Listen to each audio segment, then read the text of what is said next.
What is the shittiest city you've visited only once and completely refused to return?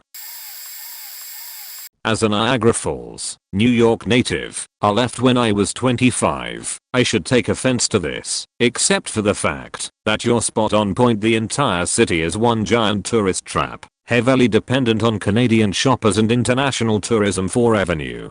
Once you get past the downtown tourist area, made of the mist, Cave of the Winds, Aquarium, Devil's Hole, and others, the only thing left to do is go across town to the outlet mall and shop. The city is racked with crime, property values are in the pits, and the local government does little to address infrastructure issues. Also, the city administration is currently battling the Seneca Nation, owners of said awkwardly placed casino, with regard to outstanding revenue owed to the city. The city literally smells due to numerous landfills, and there are only two good areas to live in, both of which are on opposite sides of the city, bordering affluent towns. Even those good neighborhoods are troubled by renting college students and outright racists. I will admit that NF has made strides to better itself in the 5 years since I left. The tourist portion of the downtown spine has improved with better restaurants and bars, but the real downtown area, Portage Road, Main Street, is still a shithole. I always like to joke that the biggest bait and switch when visiting NFNY is when you're on the northbound Grand Island Bridge and you can see the skyscrapers on the horizon.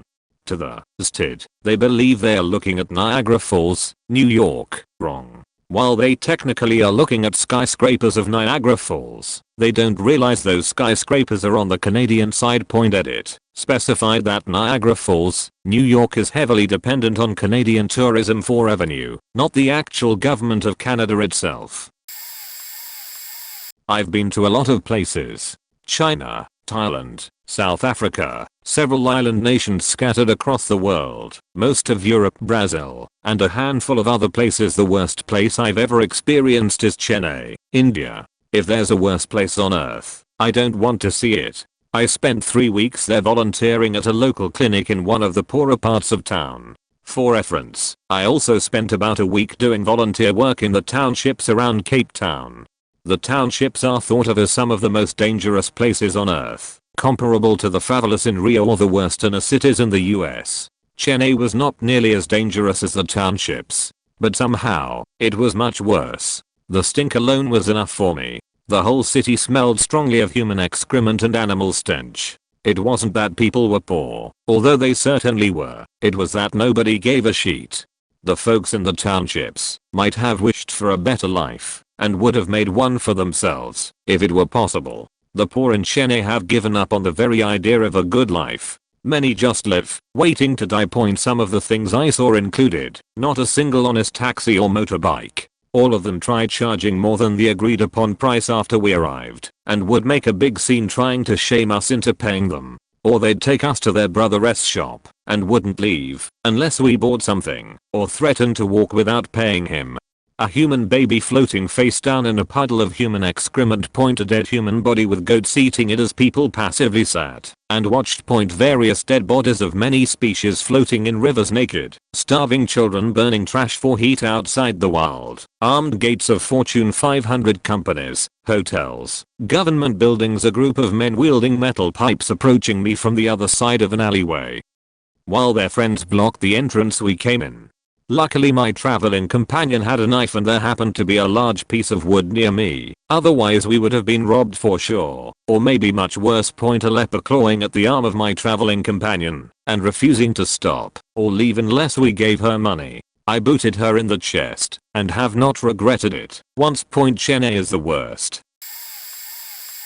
Johannesburg, South Africa hands down. Everyone told me to avoid it at all costs, but I thought it would be fine to stay for just a night until my train left for Zimbabwe, so I figured, what the hell. When I got off the bus I was the only white person who exited, and I was immediately bombarded by cab drivers pulling my shirt, almost literally trying to drag me into their cabs. I stood my ground as they tried to remove my backpack from me. A few of them started to fight with each other, and while I don't think any punches were thrown, it started to get violent.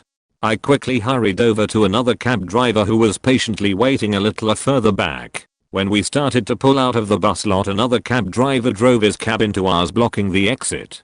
Definitely hit us hard enough for some exterior damage to the bumper but nothing more. My driver just pushed the other car out of the way with his by putting the pedal to the floor. This all happened in about a span of 2 minutes from the time I stepped out of the bus. My heart was racing, and I had heard horror stories about how bad the witch doctor stuff around the area is, and at the time it really felt like I was going to be kidnapped and cut up into healing medicine. I was even considering trying to get out of the moving cab because I was afraid he wasn't taking me where I asked. Once I got to my hostel, there were armed guards surrounding the perimeter, which is pretty typical in heavily populated areas of South Africa, but there were definitely more at this hostel than others I had been to. The place was a total shithole. Literally rats in the fridge.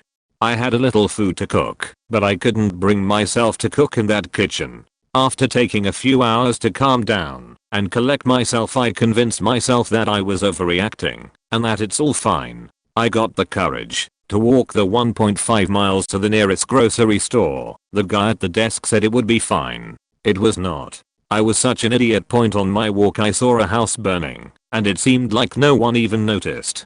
People were just walking by it like it wasn't even happening. I felt like I was in a post-apocalyptic movie. I got harassed by 6 or 7 14-year-old school kids dressed in uniform. They went out of their way to follow me and shout the N-word at me. Some of the kids were bigger than I was, so I just looked straight and kept walking. They lingered behind me for a few hundred feet or so and were thrusting themselves at me with their fists up and laughing. It was really hard to not turn around, but I could tell they were looking for a reaction out of me and wanting an excuse for it to get physical. It was terrible. I was expecting to get a fist to the back of the head, but they eventually lost interest one at a time. Almost pissed myself. After I made it to the grocery store, I got a cab back to the hostel because I was sure the walk back would be worse as it was starting to get dark. I set up my tent in the tent area, which is right next to the 4-foot tall wall. The wall was covered in glass, but it was kind of pointless because anyone could relatively effortless jump it. Around midnight I was Skyping with one of my friend back home when a gunfight started outside the wall. The shots were so loud it felt like it was happening just on the other side of the wall. I'm sure it wasn't that close, but it sure felt like I was in the middle of it. Panicked, I ran into the kitchen to find one of the staff cleaning, and I'll never forget our conversation. Me, did you hear those gunshots? Him, yeah. Me, should I be concerned? Him, were they shooting at you? Me, no. Him, then go back to bed. I don't think I slept very much that night. I spent less than 24 hours there in total, and that was way too much for me. Never again. Edit. I'm aware that Joburg has nice areas. I also admit I made mistakes, and my own stupidity is what got me into these situations. I loved South Africa, but I don't see what's so hard to believe about this. I've heard much worse stories which mostly involve death. Nalma Bay, Egypt. If it constitutes as a city, I've never had such a disconcerting experience in my entire life. I was solicited and aggressively accosted by several men as soon as I disembarked from the taxi. They converge on unsuspecting tourists and incarcerate you inside their shops until something is purchased for an exorbitant amount. I was walking along, and my head was abruptly swathed into a cocoon of fabric. So I conducted myself as any rational adult would, and panicked with a scream and vigorously trying to remove the obscuring fabric, whilst one shop owner bemusedly explained he was trying to sell me a type of hijab. I'm tolerant of their culture, but it's completely unpalatable to just attack someone like that. My indignation was not well received, and I didn't need to be fluent in Arabic to discern the pejorative term. The city itself is a deception from the picturesque vibrancy of a shopping center and prospering market stalls. Do not be deceived by the tales of affable shop owners who will lavish you with praise, who are obsequious because they are so impressed with foreigners. No, the place is a crumbling facade of desperate poverty that will alleviate itself through any means necessary. Do not go there as a woman or group of women. Always have a male present. This makes them more circumspect and unlikely to approach. I'd like to thank the American family which inadvertently saved me from being restrained by one shop owner when they were calling for their daughter who was behind me, and I acted as if I was her. The father gave me a dubious look, but his wife took it in stride. Once I visited Alexandria, Kazakhstan. Don't even think about visiting the city in the June/July. It's a hellhole, way too hot and zero wind. I live in nearby city. It's hot as fuck here too, but at least there is some wind. You will feel like you are being cooked. Also all the shops close at around 8 evening, which was faking shit considering I just had a paintball game, which is also so faking far away, and while I felt drained there were no shops open nearby to buy some water, had to wait around 30 minutes to finally get a taxi and eat in some overpriced restaurant. Also the taxi drivers are the worst, since I was in a big group. We divided in two and ordered a taxi and the prices were so big it was actually ridiculous. Around 1.5k tench per taxi if you are not going to be near the city center, and considering I've never had a taxi driver ask me more than 600 TG, I felt really angry. And moreover, both taxi drivers were old people who couldn't keep their mouth shut. Ours was constantly telling insults about his own son, and that he should have never reproduced and telling us, young kids, about such and shit. The only reason I wanted to go there was to see the sea, and holy crap the facilities around there were actually non-existent. And the water was cold and uncomfortable to swim in, whilst the sand at the beach was spitting fire. Also everything is overpriced. Also be careful at the beach, you might find some glass in the sand. And at the railway station someone stole my phone, which never happened to me before despite being at a lot of stations. Security is non-existent, and way more scams that I was used to see. Never coming back to Actor, way too much bad things happened to me. Also a bit off topic, but I faking hate people working at the train service. Idiots who know jack shit about their job. Garry, Indiana. I was driving cross country with my father, who is a musician. It was getting towards night and my dad was like, "Hey, Garry, Indiana. Like the song.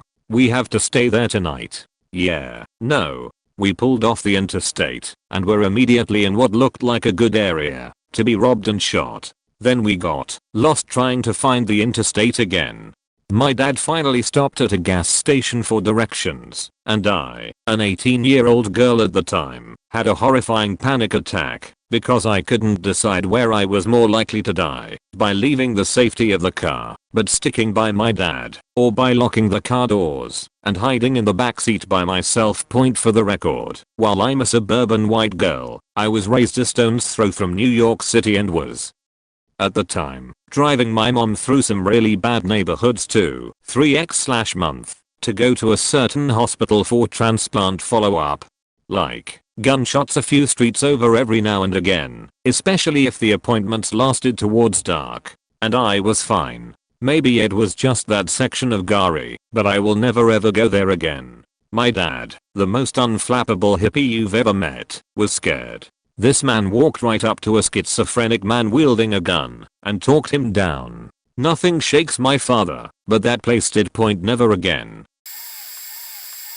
Personally I've been to Garry, Indiana twice and East St. Louis once. East St. Louis looks like something straight up out of Mad Maximum. It is post-apocalyptic with people burning trash and staring at you with 2x4s in hand and prostitutes missing chunks of hair waving at you in the middle of the day. Also saw my first real life tumbleweed there. Ended up there by accident trying to get to Pop's music venue, and when my two friends and myself did, two cops pulled up to us and told us, "What the hell are you doing here?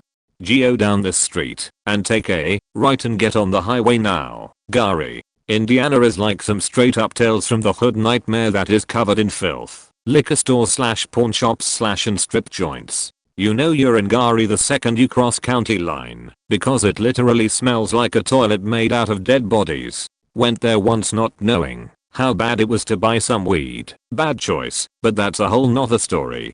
The other time was an accident coming home and took a wrong turn. Both cities are highly dangerous and are in severe levels of urban decay, but equal in feelings of your death is imminent if you stay more than 30 minutes. However, I will say St. Louis is my hometown. I now live outside Chicago, and I much prefer St. Louis over Chicago in many aspects.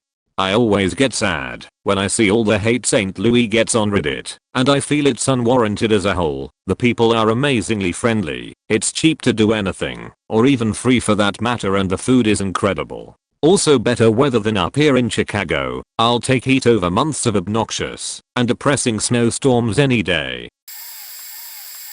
Casablanca, Morocco. Yes, there are some pretty areas and oh my god, the movie Casablanca, but the city is overwhelmingly the opposite of that. We stayed in a 5-star hotel and were told not to walk around at night. The hotel also told us to never hail a taxi on our own, always have the hotel do it for us, because they only use the reputable companies and we would not be safe if we did it on our own. Some females in our group were yelled at on the street, followed and called hoes, because they did not have their heads covered. The country's heritage is part Muslim and part French, and it is by no means required to wear a head covering. We did extensive research on that before we went, and were also far from sticking out as women without head coverings. I would say it was about 60/40. Split between women who wore head coverings versus those who did not. We were harassed on the streets, and overall the city was just dirty, smelly, unwelcoming, and the overwhelming poverty and things that come with that, panhandlers, homeless, aggressive hustlers for everything, just made us really uncomfortable. I've traveled to many different countries, some of them solo as a mid-20s female, and have never felt as uncomfortable and unsafe as I did in Casablanca. I also personally didn't enjoy Paris, but nowhere near on the scale as Casablanca. I actually want to give Paris another shot, now that it's been 10+ years since I've been there.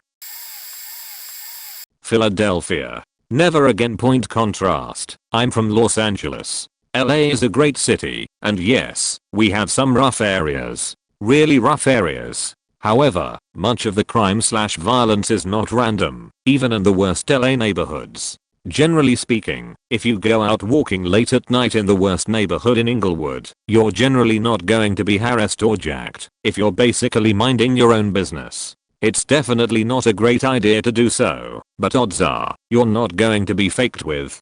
During the daytime, you'll be sketched out, for sure, but okay overall. By contrast, I arrive in Philadelphia by train from New York City to visit a friend for the day. Literally, the moment I get off the train, I get one pickpocketing attempt. Alright, that was sketchy, but the stuff in my pocket is still there. I'm fine, and I keep moving to catch a cab to meet my friend. It takes me waving at 10 different cabs to catch a cab. This is pre-Uber days, folks. Totally annoyed, but okay, whatever. Hop in the cab.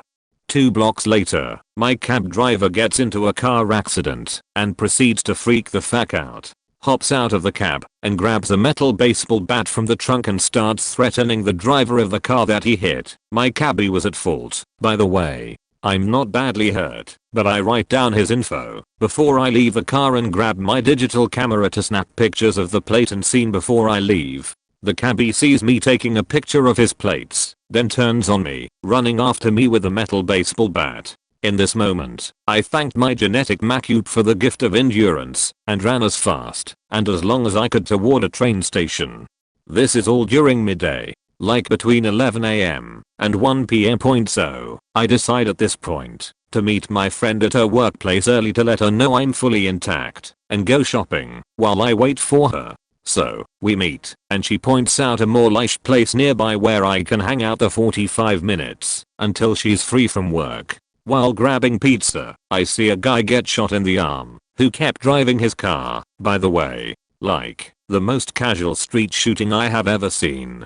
And nobody bat an eye. Visiting the bathroom, I walked in on an argument between a prostitute and her customer, and decided I didn't need to pee. Actually, after this, I decided I'm never visiting Philly again. This was just the highlights reel of my 7-8 showers visiting. My friend assured me that we were in the nice part of town. There were some really beautiful spots, some kind people I met, and some very cool historical places, but overall I left knowing I was not a fan of Philadelphia at all. Harrisonburg, Virginia.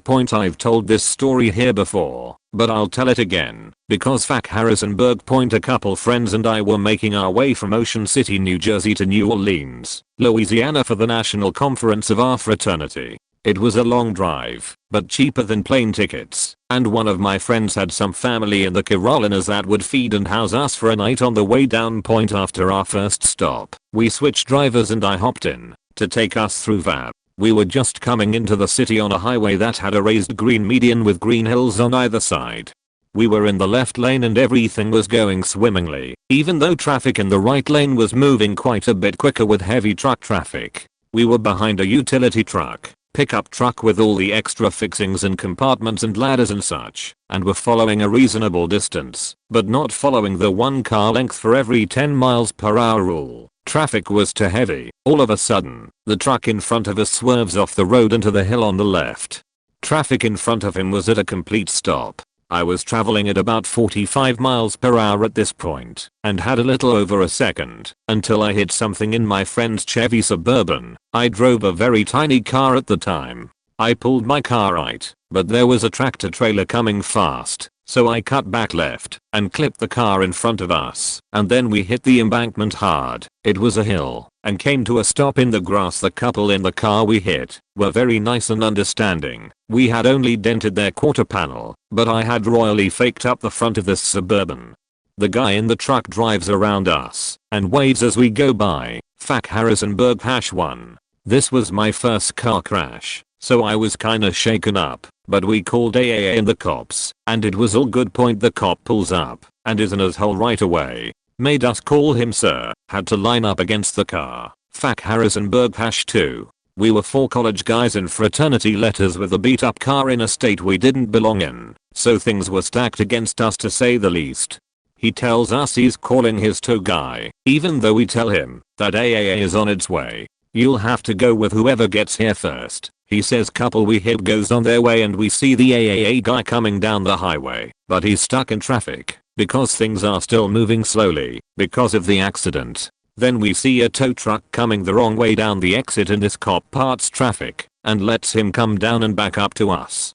AAA guy is so close I can see his face, but the cop makes us go with his guy. Didn't have a lot of cash, so losing the free tow sucked. We get the Suburban on the flatbed, and then the cop is like, okay, get in. The truck didn't have any wheels roped or anything. It was literally just held on the bed by friction in the tow chain. I pipe up and say that I'm pretty sure it's illegal to ride in like that, but the cop tells us it's either ride in the Suburban or come with him back to the station and wait there. We knew we didn't have a lot of power in this situation, so we hop on. Fuck Harrisonburg #3. We drop the car off at a shop. It's Sunday so everything is closed, and get a hotel room. After ordering some Zap, we get a call from my friend's mom, the one who owns the truck. Apparently, the insurance company called her and said the tow truck guy's illegally operating and is demanding some crazy amount of money, otherwise he's taking the car for scrap. I don't know if we messed up and where we dropped it off, or didn't sign something, but something got faked up. Apparently this guy hadn't renewed whatever tow license you need a couple months ago, and had just liquidated all his assets as he prepared to move across the country, with no set future address. The mom worked with the insurance company and some legal letterhead from the office she worked in, and let us know at 11 PM that at 7 tomorrow morning, we would have to meet this guy in the parking lot and pay him $200 cash. Fuck Harrisonburg #4. This is already one of the craziest things that had ever happened to us, so it felt like a movie and we were amped up because things were so shitty. We ended up talking to the 2 guys at the front desk who were our age and told them about the possible beatdown that would happen tomorrow morning. Morning comes and we are ready to kill this guy because we are tired and pissed, and there was a bow and arrow / a couple baseball bats in the back if anything was missing from the truck. He doesn't say anything and backs the truck into a parking spot. We check everything out and hand him cash and tell him to fuck off. Big fuck Harrisonburg. Anticlimactic, I know. We head back inside and the front desk guys give us some great recommendations. The shop we go to is fair and lets us store the truck there until we come back home a week later for free. The rental car place waives all extra fees that insurance doesn't cover and gets us a great rental for the week for like $24. We have a great time in New Orleans and loved the city despite the heat. I did get a pretty bad sore throat however, and I'm positive that it happened because of the shitty Harrisonburg air I had to breath for a day. TLDR. Fuck Harrisonburg, Virginia. Phoenix, Arizona. I lived there with my family for a little over a year, and it was fucking miserable. The city is massive, and there's more bad areas than good. I don't give a fuck if it's a dry heat. 120 degrees is still 120 motherfucking degrees. Want to know what that is in Celsius? 49 fucking degrees. Rampant racism. Whites, Hispanics/Latinos, and Asians all hating on one another couldn't drink the tap water. Not only did it taste like salty pool water, there'd be advisories warning people to not to drink it, and in worst case scenarios, to not bathe in it. There was a water store down the street from us, and we'd refill out 5-gallon water jugs each week, so we could have safe water despite having a pool. You couldn't safely swim during the height of summer, because the water would be too warm. Cannot tell you how many times we'd hear on the news of someone having heat stroke in the pool, and sometimes even drowning.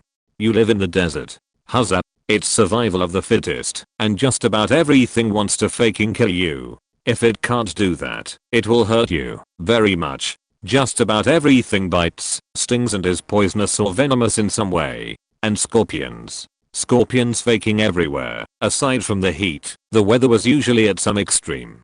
Torrential downpours, haboobs, flash floods, frosts, etc.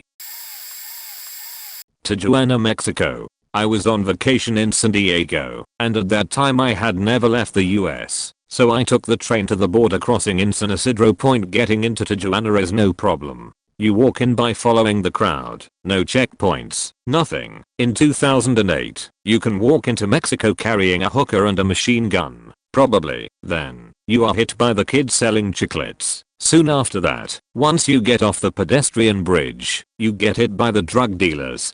These are not your regular drug dealers who either signal you or ask quietly you want weed, blow, and walk away quickly if you don't respond. No, sir, these are persistent motherfuckers.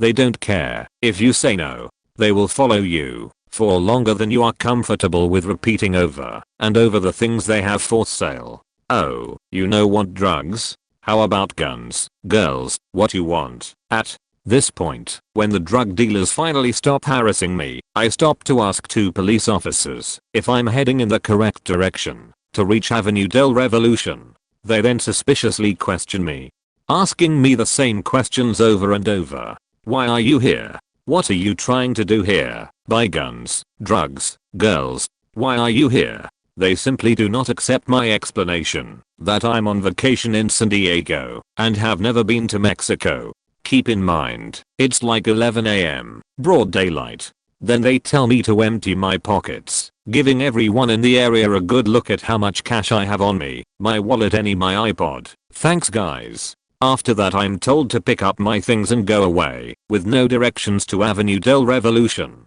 I find Avenue del Revolution, and begin to walk down the main drag, looking at the shops and whatnot. Here is where you are aggressively harassed, and sometimes literally grabbed and pulled into people's shops selling useless shit and crappy souvenirs. I make one pass, for a few blocks, and I've heard it. I'm sick of this shit. I'm going back to San Diego.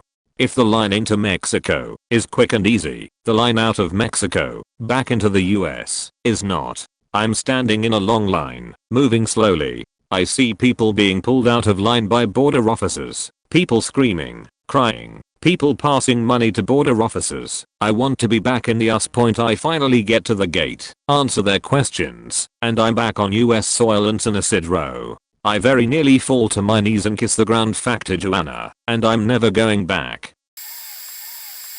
I'm going cheat here, because I haven't really been to many places, but South Carolina outside of my state. But my city, Baltimore.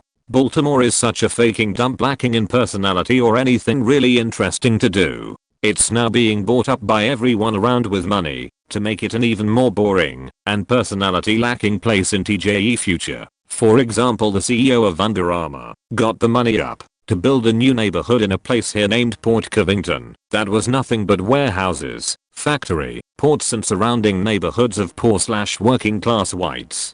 No one here really cares about shit, and that makes it easy for the trashes politicians who run this city to get over and do what they want. The Freddie Gray riots happened, and what did they do? Used it as an extra push to start gentrifying and raising buildings, leaving nothing but dirt fields. There's a fake sense of togetherness and pride here that's usually just talk, because most people are out for themselves. Really don't trust anyone in Baltimore. Bunch of flaky, unreliable people who think they're clever, but you have to be really stupid to get duped by these faking idiots.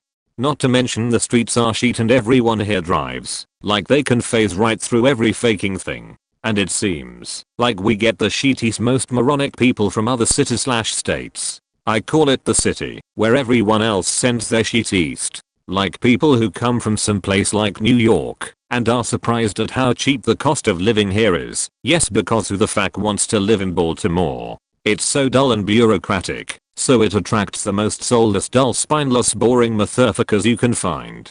Everyone acts paranoid and thinks they know everything, so offish and have inferiority complexes, because no one can't spare the chance to show you up and show you how smart they are in this dump. And everyone tends to believe the only good time you can have is going to some shitty mall or acting like big shit because they can afford to go sit in some mid-range trash food chain like Fridays. I like Detroit because at least Detroit knows it's shit. Baltimore has a ego for nothing. Same with a lot of the people. Take the shittiest aspects of New York and that's Baltimore. Think of Baltimore as that cocky kid you knew who couldn't do shit and had no skills. I'm black and 27. I don't get involved with anything that has to do with improving this city because those things are usually organized by the shittiest people you can find. Power hunger narcissists who aren't really about shit. Think about Baltimore as if someone took the shittiest trailer park and backwater town and blew it up to the size of a small city. That's Baltimore. The blind leading the blind. Idiots who should have nothing to do with positions of power taking up positions of power because they are the only ones ambitious and narcissistic enough to take up the positions. There's a few good neighborhoods, and I mean that a few. You have people speaking on the gentrification, but no one's out protesting. You try to tell people about this shit and they give you a dullard's look. I plan on leaving in some years, so I couldn't give a fuck less really. It's hard to care about this place. Nassau, Bahamas. Only spent a day there. The place is faking filthy. The local merchants were very aggressive and quite rude. I've never seen such a startling divide between rich and poor. On one side of the city there are luxurious vacation home owned by celebrities such as Oprah. Not even a 5-minute drive away is literally the worst ghetto I have ever seen. Literally one communal water tap for every few hundred people. No electricity at all. I went on a driving tour with a few people, and while everyone went off to take photos I stayed back and chatted with our guide while we ate lunch. I picked his brain about as to why there was such a class division, and he told me, deadpan, that it was all to do with corruption and drugs. The drug gangs pretty much own the whole island, police and politicians included. All of the people with money are protected, and the rest are pretty much forgotten about. If you aren't lucky enough to land a job in a casino resort, you're pretty much faked, unless you sell drugs, and even then you'll most likely be murdered. The place is beautiful, but I can't express how fucking depressing it was being there and seeing how life actually is for the people living there. It could be so much better, but I just can't see it changing. Duly noted. I visited there about 4 years ago. I have no idea what it's like now. Lubebeck, Maine. It's mostly personal reason as I felt betrayed by a long-term girlfriend who turned our trip into a literal fuckfest, leaving me behind to hang with her family while she gallivanted from guy go to guy. We were separated at the time, but she invited me along so we could work things out and get back together. One night she asked me to sleep in the living room instead of her bedroom. When I went to grab my shoes I saw she was in bed with her dad's girlfriend's son. I flipped and called her a slut, and her father saw me storming out. He also heard me as we were all staying in a trailer. I ended up spending the remainder of the trip at her grandma's as her father made it clear I wasn't welcome in his trailer mansion, and hanging with her cousins and brother who felt terrible that she did what she did to me. We were silent for the 8 hours back to Rhode Island, only for her to attempt to turn back into my girlfriend when we hit the Rhode Island border. Her brother laughed and said, "Are you kidding me, Kate? After what you did to him, he should never talk to you again." This was the one and only time I wish summer vacation would end and school would begin. This girl put me through hell that summer, and it started when I had a feeling she was cheating on me. She ignored all my calls that day. Texting was just starting, and most PPL didn't have a text plan. She was supposed to come over that night and she never did. I was a wreck and my father knocked me out with as an ex. When I woke up I still had not heard from her, so I decided to walk to her house 6 miles away. When I got there her aunt and Gram who lived next door wouldn't let me over there. They saw her come home the night before and assumed I was the guy in the car. When I showed up the next morning they realized I was not the guy she came home with, and if I walked in there I would find a guy in her bed.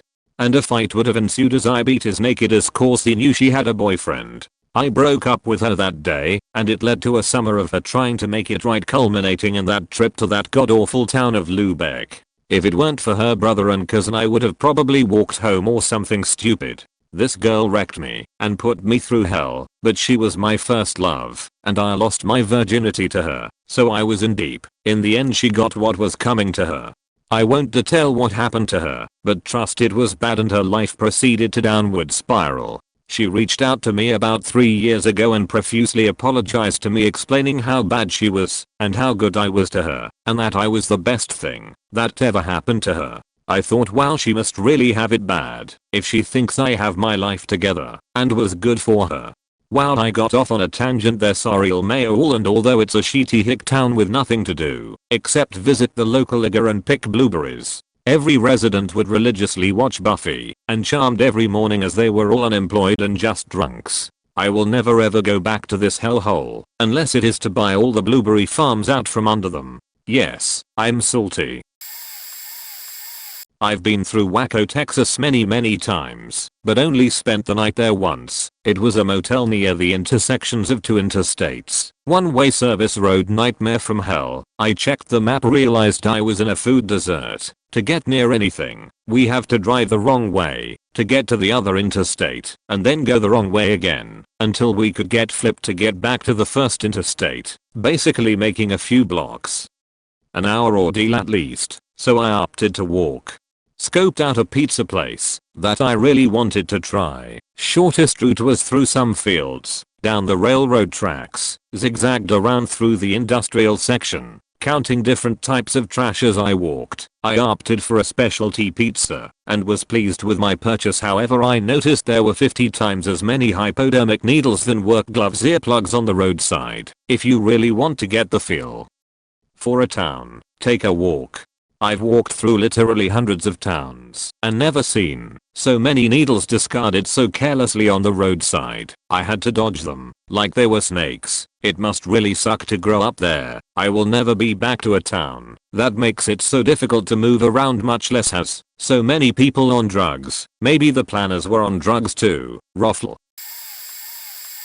Varanasi Point. I say this for 2 reasons, both literally relating to sheet point. First, because I sheet more in the 5 days I was there than any man should in any 5-day stretch. I've been to the third world plenty of times in my life. I have had the runs. The normal runs you get most places you get for a day or 2, and then you get over them. This was water out of my ass for a week straight. I don't want to go into the medical details of what it was. It was the worst I've ever experienced.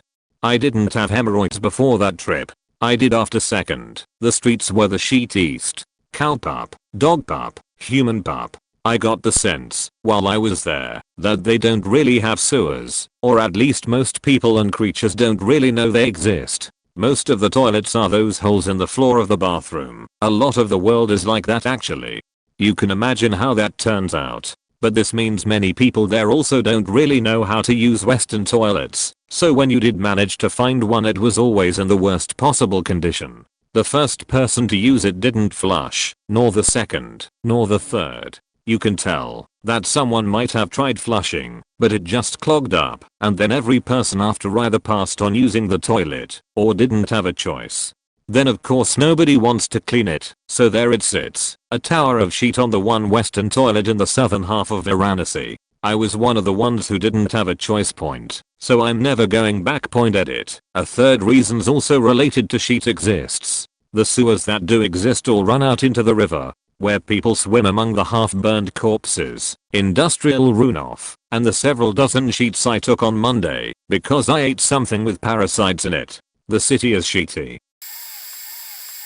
Magaluf points to the English and Dutch, what Bali is the Aussies, and Tijuana is to the Yanks, I guess. It's a completely destabilized social experiment that I'm amazed hasn't been subject to any terrorist attacks given its proximity to some Islamic countries. The reason it exists must be payback for some atrocity the Spanish committed on the family's advocation. Their point, the amount of sex and drugs and violence that goes on there is legendary. In Magaluf, basically, you go there as a rite of passage. You're a mad lad with your mad lad butts looking to get shagged.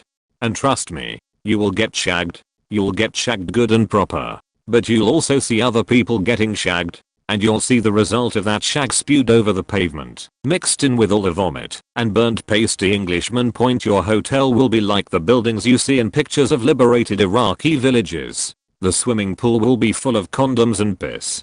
The girls will be from the north of England and will have a bigger, tougher, and have a bigger dick than you do.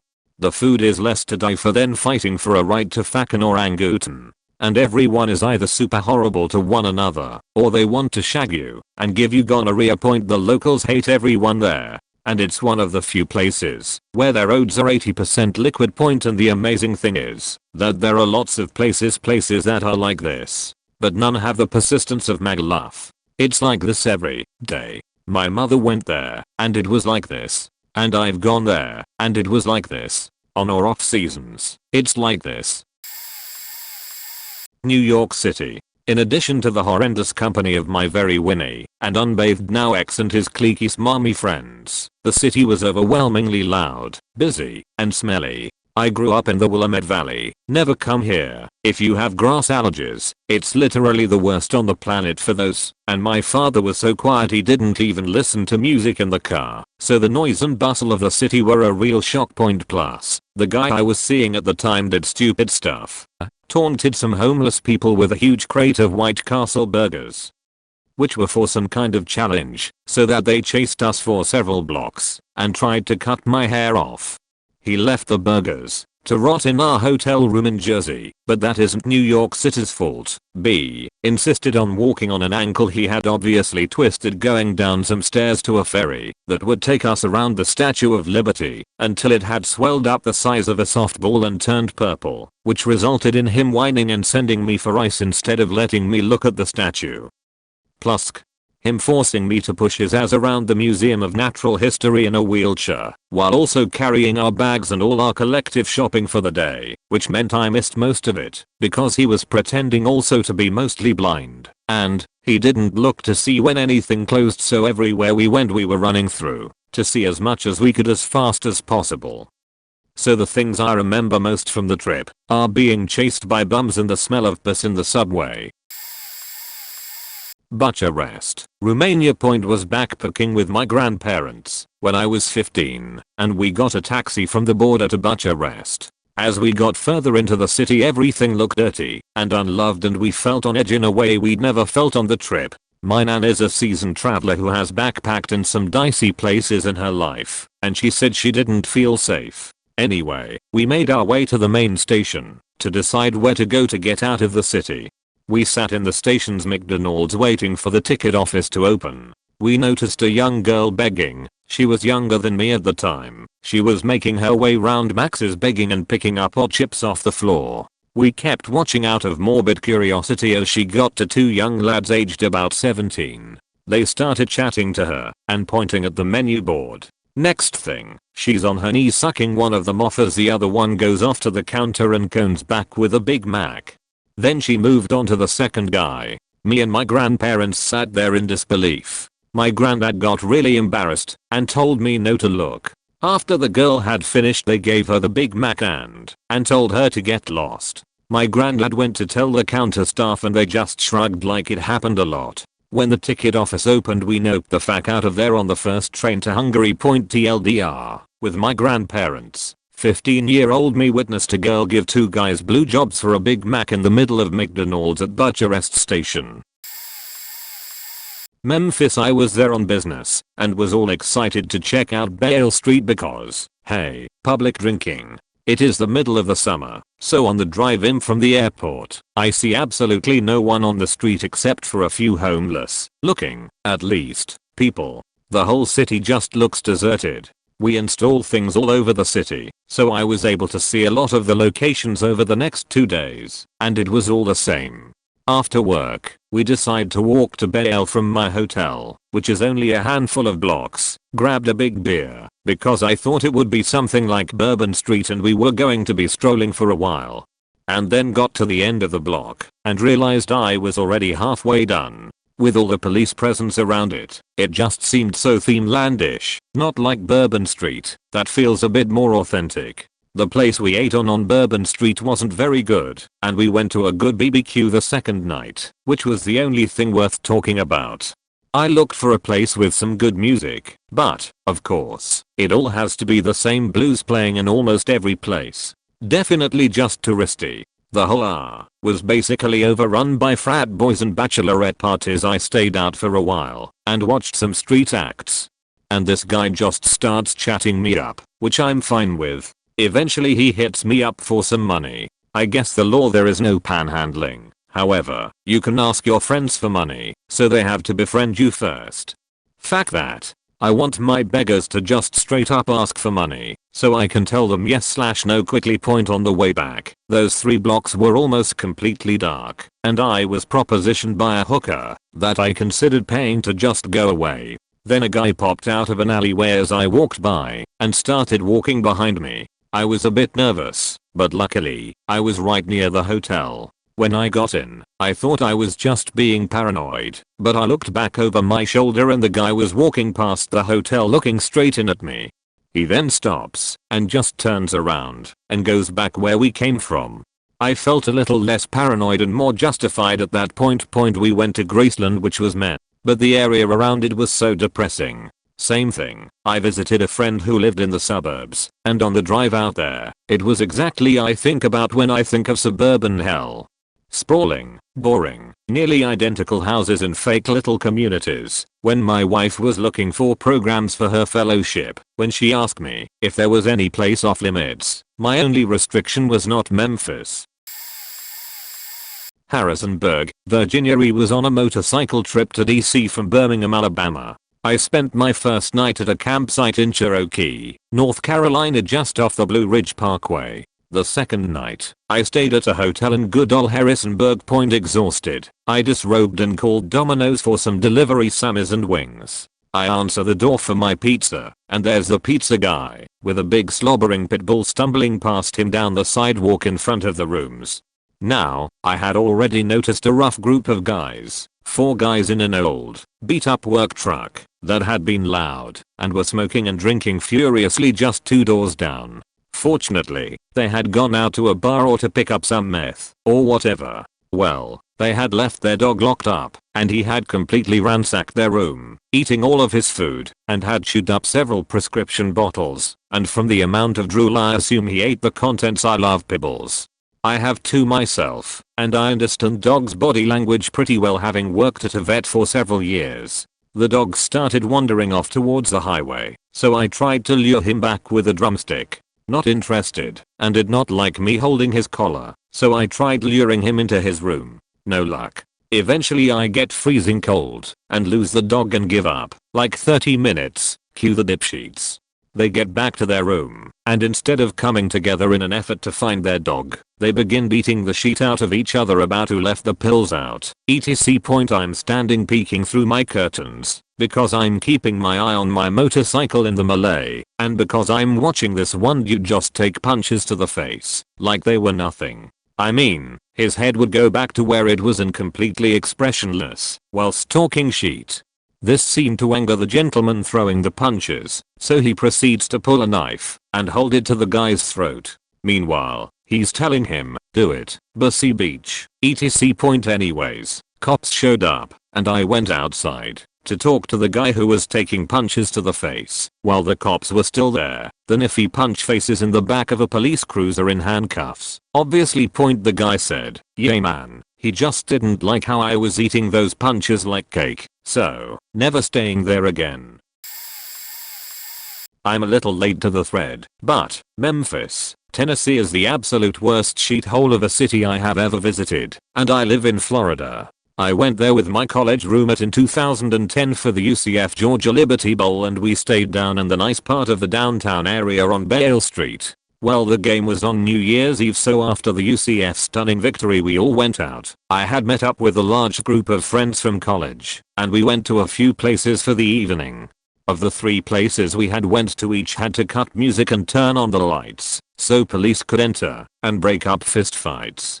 The actual police presence was insane. I have gone out to downtown Orlando for holidays like Nye and Halloween and there is no comparison. Police in full riot gear with MP5/R15 type rifles were everywhere. The general trashy smell and upkeep of the nice downtown area was alarming, but the absolute worst part of the evening is when around 3 AM or so just the most skeezy, sketchy looking people started to just prowl looking for anyone who was walking alone, and these people would follow them until they joined a larger group or got close to a police officer, at which time they would scatter. The only redemptive quality the city had was open container on the street 0/10ths would not visit again. Ever. In France, I'm French. The shittiest cities I visited were Lescure d'Albigés. This little city has 0% charm. Streets are empty and ugly, with no plan, no gardens or trees. There's no city center. The only monument is some weird brick tower. There's a river, but you can't access it, as it's 20 meters at the bottom of a narrow valley. River waters look polluted and green. The bridge crossing it links this miserable city to an 1890 industrial zone suspended on the cliff stool. Don't go there. Sounds like a charming little rural city in the middle of nowhere. Well, they just built skyscrapers in the middle of this nowhere. There's only one commercial street that's always over encumbered in a pure anarchy. The river is impossible to reach, nestled at the bottom of a very large canal made of rough stones. A mile downstream of the city, the river becomes large and could have been correct, but they just use the islands in the middle of it to put supermarkets. Villefranche-de-Rouergue, they just managed to make a medieval city with Manhattan-styled squared urban plan. What's working with skyscrapers doesn't work at all for a 12,000 people rural town with zero transportation system. The result is a labyrinthic city center, where you can't even circulate or find anything. And as a bonus, point 4, Paris. This monstrous 700 billions your piece of concrete has absolutely nothing to see with France. That's not France at all. We should rename it Mega City 1 like in Judge Dredd. Labyrinthic, dirty, overpopulated, gigantic, where the luxury mixes with absolute poverty. It's just like a cancer that grows day after day, who will eventually cover the rest of the country one day. It's just like Disney World, a surrealistic city made for the tourists and the richest ones, but cleaned, secured, and haunted by a legion of paws you don't even know the name, and you don't even have to see. Paris is not France, that's another world, even if Paris claims it is France, of course. Sometimes I regret nobody ever removed this absurdity from my country. Just raise this to the ground and let the nature allow us to forget this has ever existed. Austin, Nevada. Sorry this is long, but I have a lot to say about our experience. Stopped in with some friends on a road trip for lunch. This was August 2016. There were vagrant/dead/strip trucks/buses/cars all over the place down the main strip. This was a Saturday midday and nearly every place of business was closed or abandoned. There was really only one place to eat. It looked like a western/wagon themed bar/cafe. As soon as we got out of the car I already decided I wasn't going to eat anything here. It was just not worth the experience. The 3 others were hungry, so we went in. There was Trump propaganda, posters, flags, hats, etc. All prominently displayed in the front window for viewing/sale. A rotating book display held various issues of a particular publication for sale, all by the same author, all in the style of 100 Reasons Why Men Are Better Than Women and 50 Ways to Avoid Using the Internet. They were all intended to be humor from the good old days and were racist, bigoted, and ignorant to a cringe-worthy degree. There were also viewing copies on every table. The whole restaurant was very unorganized and hardly clean. Random sheet all over the walls, and it was hard to tell what was behind the counter and what was a seating area. Tables were just kinda scattered around a large room and there were piles of beans and boxes and random non-restaurant things on every non-table surface. Only one employee appeared to be working, and 2 motorcyclists were seated, finishing up their meal, wearing all camo riding gear. The employee looked about 70, but you could tell he was maybe 45, but just chain smoked, and was probably an alcoholic. The way his pockmarked leathery skin floated on his face, and his breath and demeanor clearly exhibited his short temper. He said goodbye to the biker couple, and complimented the guy on having such a banging / kick-ass lady who would go biking with him, and who was easy on the eyes. They awkwardly agreed, and left. We sat down, and he brought us menus, and took drink orders. I said I wasn't having anything, and he eyed me weirdly, and left to get drinks. He came back with drinks, and then lingered at the table asking us where we are from. We said Oregon, and he went off on a tirade starting with "I'm not racist but," and about Trump, and how Facebook people are racist, because some Mexican on the internet said something negative about Trump, and then he blamed the poverty on the Mexicans, or whatever. We tried to not say anything, and just nod and smile. Their menu was surprisingly robust and reasonably priced. My cousin and his wife ordered some things, but were told they were out of all that stuff.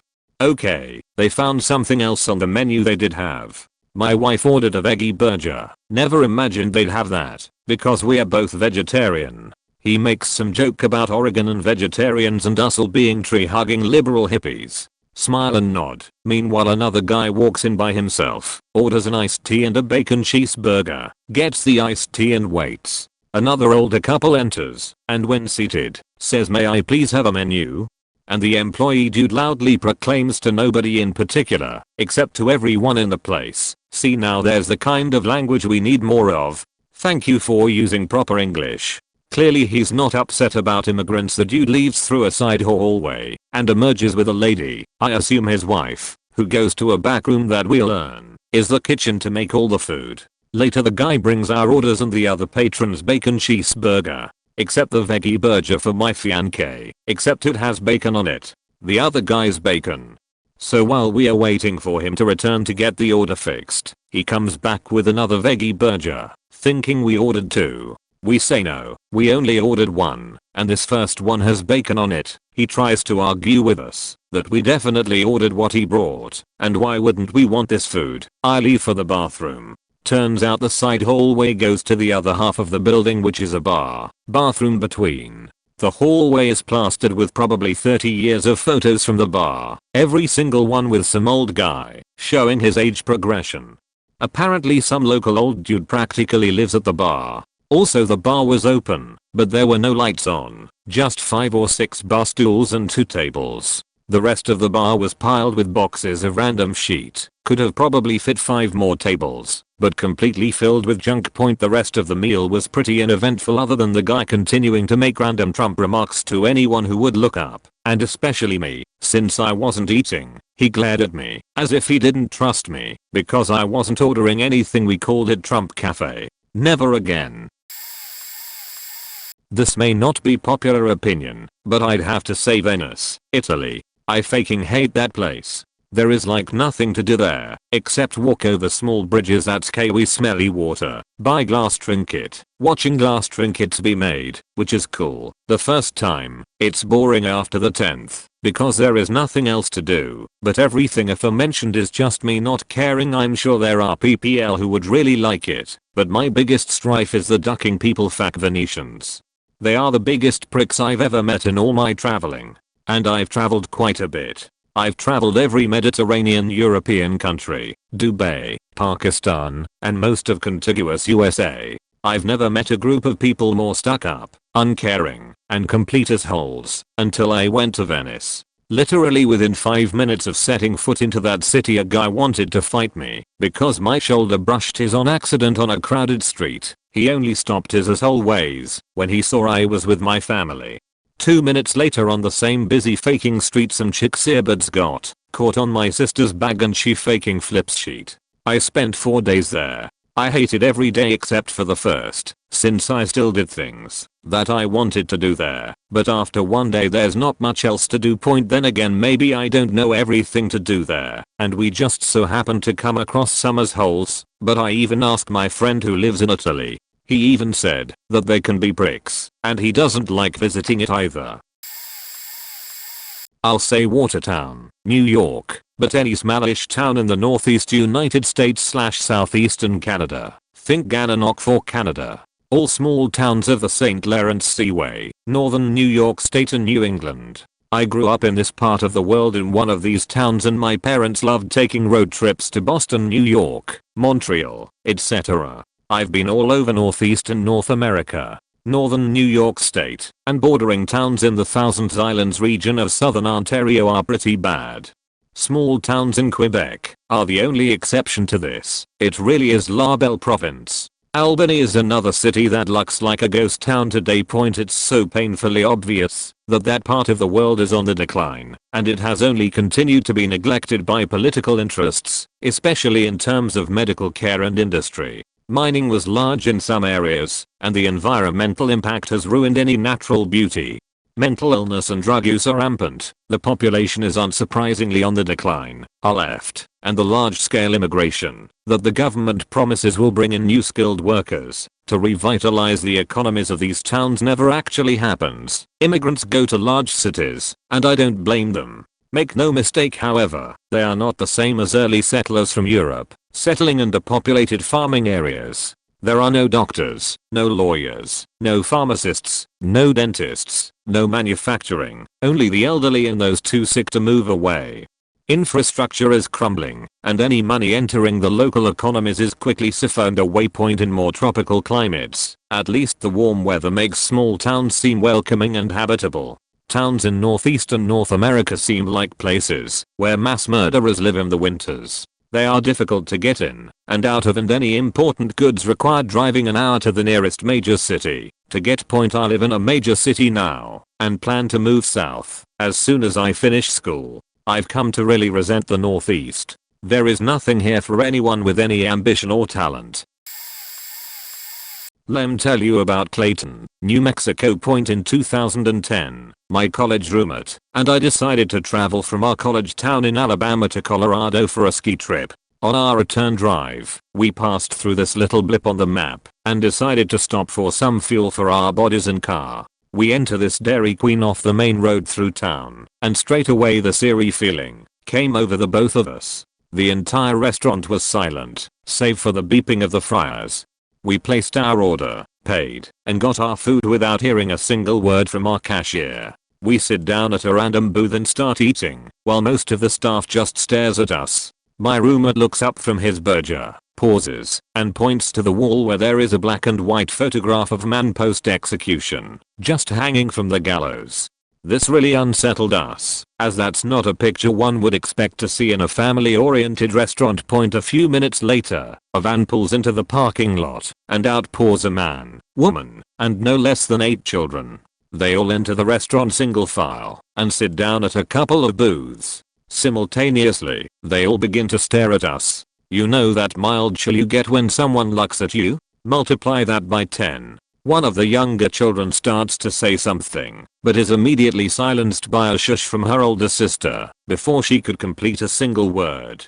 Their piercing stare continued for the remainder of our meal, which we finished as fast as we could. We get to the car and drive across the street for some gas. We pull in and draw straws as to who would have to get out and pump, as we were both really nervous, and there were more people at the gas station just staring at us. We fill up under the watchful eyes of the local townsfolk, got in the car, and got the fuck out of there. Neither of us will ever forget that experience. We were sure we were gonna die. Okay, probably not the worst place in the world, but the worst I have been to, the bad part of LA. Stayed at the DoubleTree, which appears to be built on the dividing line between good and bad parts of the city. Walk outside, turn right.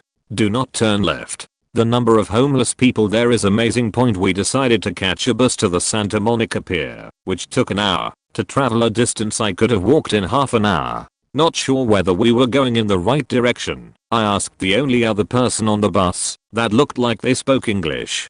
It was an old lady who immediately began shouting at me in Spanish. One night, after going out for pizza, we were walking back to the hotel through a part of the city that apparently doesn't believe in electric lighting, and stumbled upon a prison in the middle of the city. It was so surreal, because we had only ever seen prisons in the middle of nowhere, and here was a big prison in a high-rise building in the middle of the city. We walked past at a good time too because there were inmates being unloaded from buses, just like in the movies.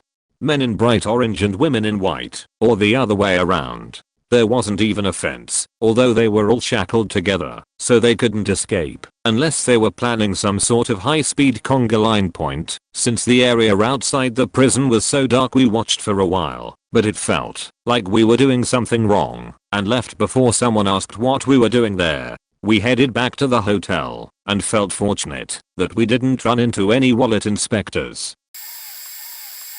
Avenal, California. We were driving a 62 Lincoln Continental from San Diego to San Francisco when we threw a rod after a lot of other mechanical issues and had to get a tow to the closest town. The responding tow truck driver turned out to be a city official and the local pastor of Avenal, and he had no idea how to rig up our car.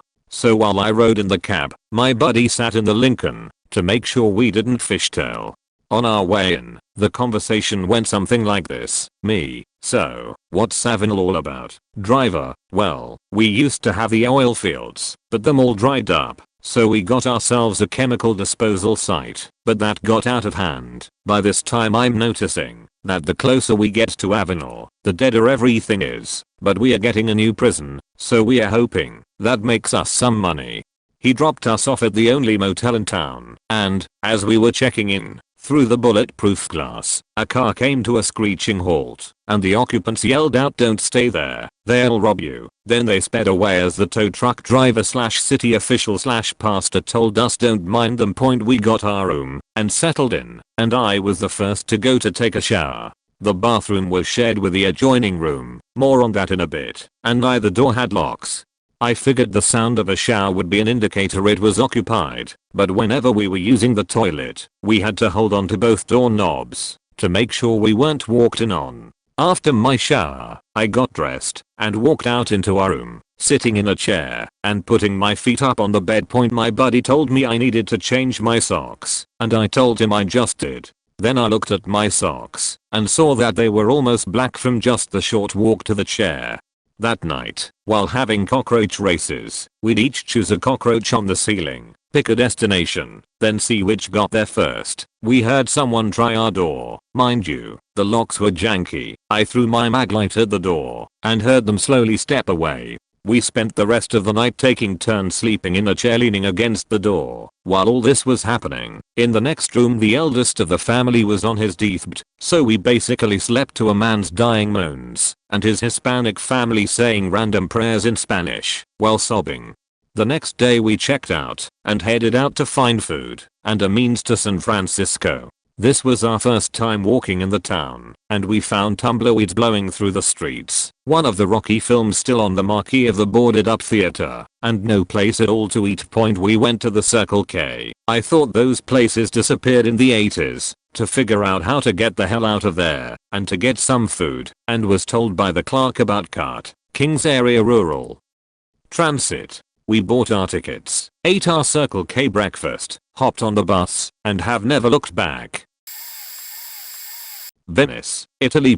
Now wait and hear me out before you roll your eyes at me. When you think of Venice, you think of romantic candlelit dinners and smooth rides in colorful gondolas over crystal clear water, viewing beautiful crafted stonework. You know what you might consider a prime jeweled city of Italy. It's nothing more but a terrible tourist trap. First off, to arrive at the city outskirts, thousands of people get dumped at the edge of Venice by bus. It's so crowded the people just pour into the street disrupting traffic, and everyone is fighting over boats.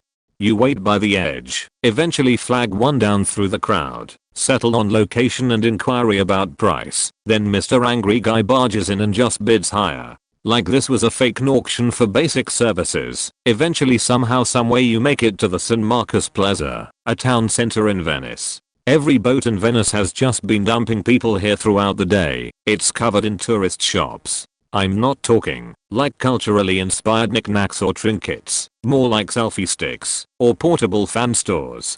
People are just flooding everywhere, climbing on top of the statues, and overalls being an obnoxious mess. Not everyone, but with the density you see enough cases. Time to get out of Venice. There is one main path everyone is following, and it's just covered with top designer clothes and brands. It just felt like a horrid perversion of something that was once wonderful, something that once had depth, character and beauty had been turned out to an empty hallowed, husk tourist trap. Not even a shadow of its old glory. Point. I got lost through some alleyway, just needed to get away from people, met some interesting folks, and saw some kids. Tried talking with them in French/Spanish, they seemed to understand the struggle of their city, and took us to some graffiti pieces. I remember this image of a birdcage that stuck a chord with me. My friend commented that it's from a game. Point. Anyway, Venice, do yourself a favor and go to Milano. They have cute coffee bartenders in little vest, but their skills on brewing coffee is enough to woo any women.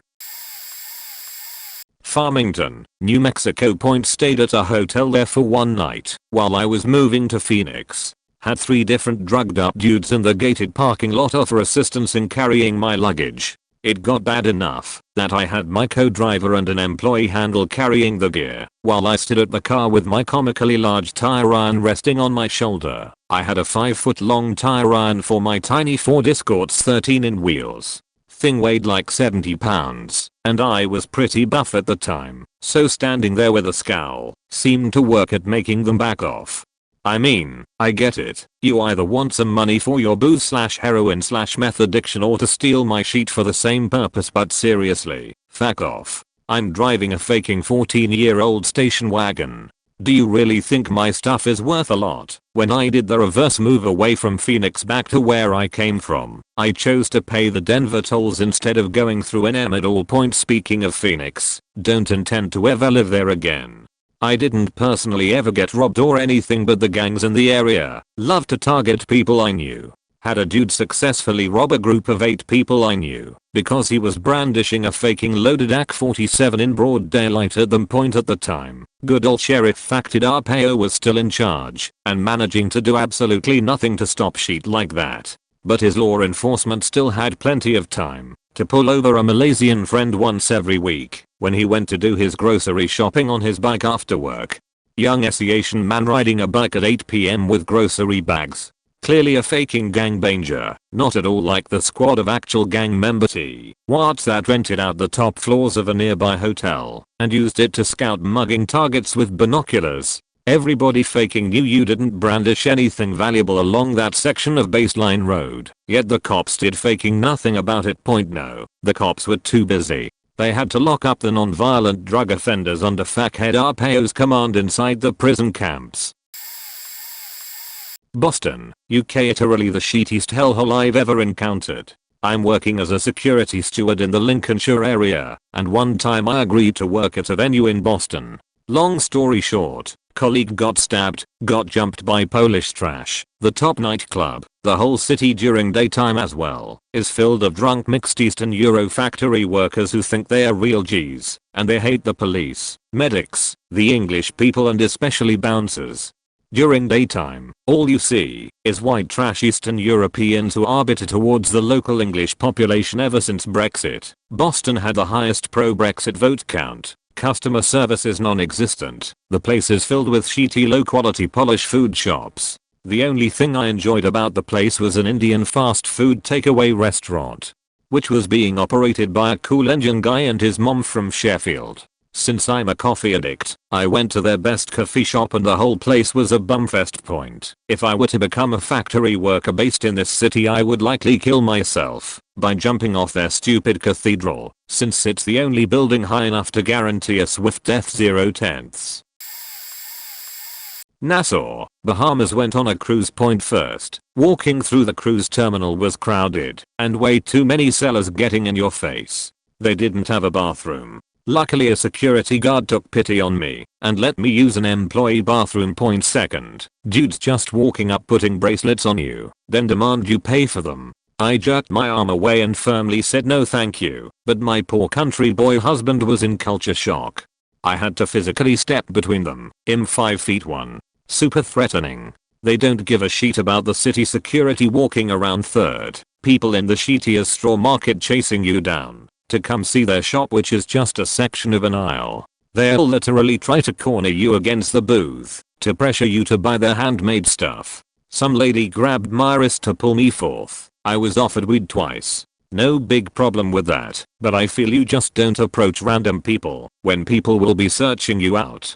Again, there was security not even 10 feet away, and fifth, a homeless guy attempted to mug me. He asked if I had a cigarette, and I said nah man, all I have is this one, and walked away. Then walked back and said you can have this one, I'll share his, meaning my husband, and he was like oh no that's okay. He wanted me to open my backpack so he could either take it or survey the inventory. Security within earshot, like I get that all cruise cities pretty much depend on tourists to fund their economy, but Nassau was a complete shithole.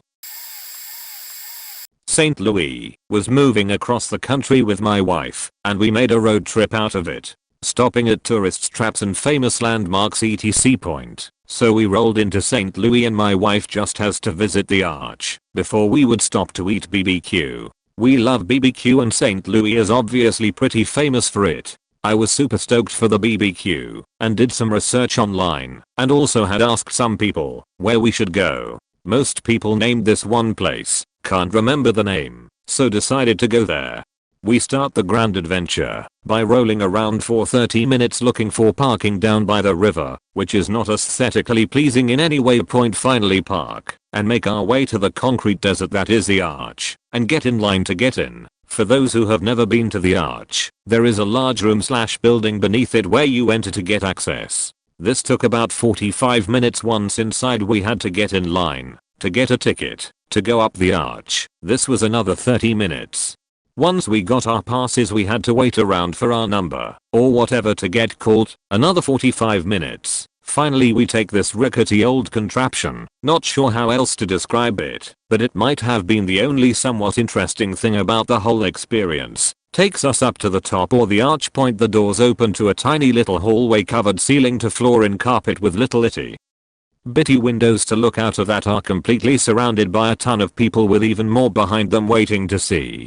I looked at my wife and said fuck this, we are already late for BBQ, and walk straight across to the other side to get a ride back down. We finally get back to the car and head to this BBQ place, which is supposed to be amazing, only to find that a little excursion took so long that the line for BBQ was wrapped around the building and down the block. I literally snapped and went on a tirade about lines. Fuck you Street Louis, you ruined my BBQ experience, and KC was way better. I'm a pie and I once had to handle a theft case for petro oil at one of their biodiesel plants in Selma, Alabama. Now my first thought was what anyone would think, oh, cool, Selma is where the Civil Rights March took place, there will be lots of history to look at. My downtime. Me being a history buff, I was a little intrigued. So, I get to Selma, and it is nothing like I imagined. It was dirty and grungy, and every single store had about 15 feet of Kevlar glass protecting the clerk from anyone meant to do them harm. I had never seen this in every store in any town.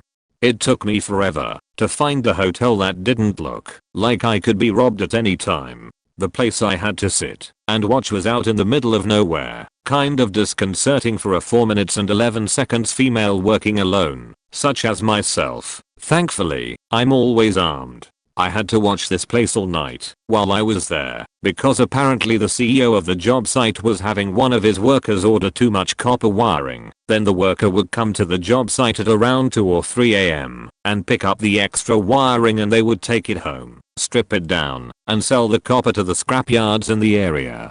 They made about $25K in just a matter of a few months. I ended up getting enough evidence to nail all of the people involved, and the CEO actually put a bullet in his mouth after the charges were filed. But I digress. I did end up getting to spend my last 3 nights in a wonderful old hotel on the river that was built in the early 1800s and was still decorated and smelled like it was from that era. I fully expected to see some old gunslinger or Civil War soldier walk through my room at any moment.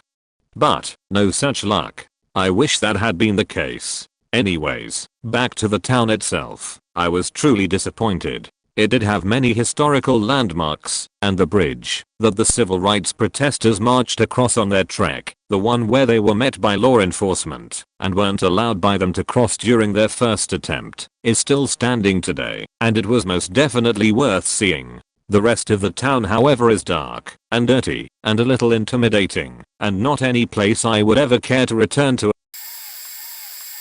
Can't remember the city name right now, but it was a city in Turkey. Visited it when I was 17 with my family, and as tourists everyone except my dad, who everyone there assumed was Turkish himself despite being a pure Irish man, hated it. The city itself was beautiful, but it was the shops that we hated. They sold nice stuff, but the people who worked there were awful. They all used to stand in the middle of the street, and every one of them would try and stop us. Every single time. Tried waking away they would follow, or actually grab our arm. One day on my own I was literally pulled off the street into a store and the man blocked the only exit saying I can leave after I buy something. Tried passing him, he pushed me back and told me to buy something. Told him I had no money on me, and he didn't believe me, even though I actually didn't have money on me. Looked around for a minute, and when he realized I didn't actually have money on me, he grabbed me and threw me out, giving out about wasting his time and leading him on 2 weeks of being stopped multiple times on every street, pulled into stores, followed around each store, shopkeepers speaking a line or two of Irish to try and seem nice, telling me to buy things I didn't want, even trying to sneakily add things to my purchase. When I did buy something, I hated walking down the streets. I bought earphones to help avoid them. Did not help. Would have them pulled out of my ears on the street by the same people, even the man who sold me them. The only way to avoid them was walking with my dad, who tanned incredibly quickly and actually looked Turkish. Didn't bother us if we were with him. Loved the city, but never going back again. Speaking within the US, Milwaukee, Wisconsin. I lived there for 2 years. The majority of my friends there have been mugged, some at gunpoint, some along main roads with plenty of people and traffic. When I lived in the dorms at UW Milwaukee, people were routinely mugged on campus, including right outside the dorms, and when I moved to an apartment elsewhere, it wasn't uncommon to hear gunshots nearby now and again. I got lucky in that I was only ever chased through downtown at midnight by a homeless person, but I made a point of not going around alone at night most of the time. Where I lived near the end of my time there was blacklisted for food delivery, and the neighborhood drive-thrus with bulletproof glass were the norm. On top of all the murders that happened there, it lacks basically any culture. All there is to do is drink, and it's one of the most racially segregated cities in the US, with some insanely racist people.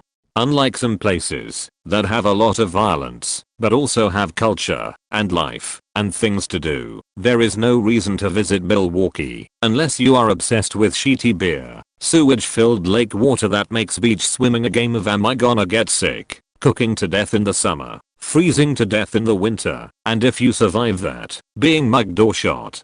I'm sure some people find the good in Milwaukee. And maybe it's improved in the last 8 years. Maybe some people find the good in it. I ain't gonna be the one to sing any real praise for it though, and I'm not going back again. Really the only good part, the endless, cold void of Lake Michigan to the east. It's kinda pretty, and if you can forget that it's probably full of overflow sewage, it can help you forget you live in Milwaukee for a few minutes. Rome, Italy. Seriously. You hear glamorous stories of how wonderful it is there. The history and the architecture is there for sure, and was the only silver lining to that leg of my trip. All the locals I came across were very rude. I'm sure dealing with tourists every day can get tiring, but have some pride in the place you live.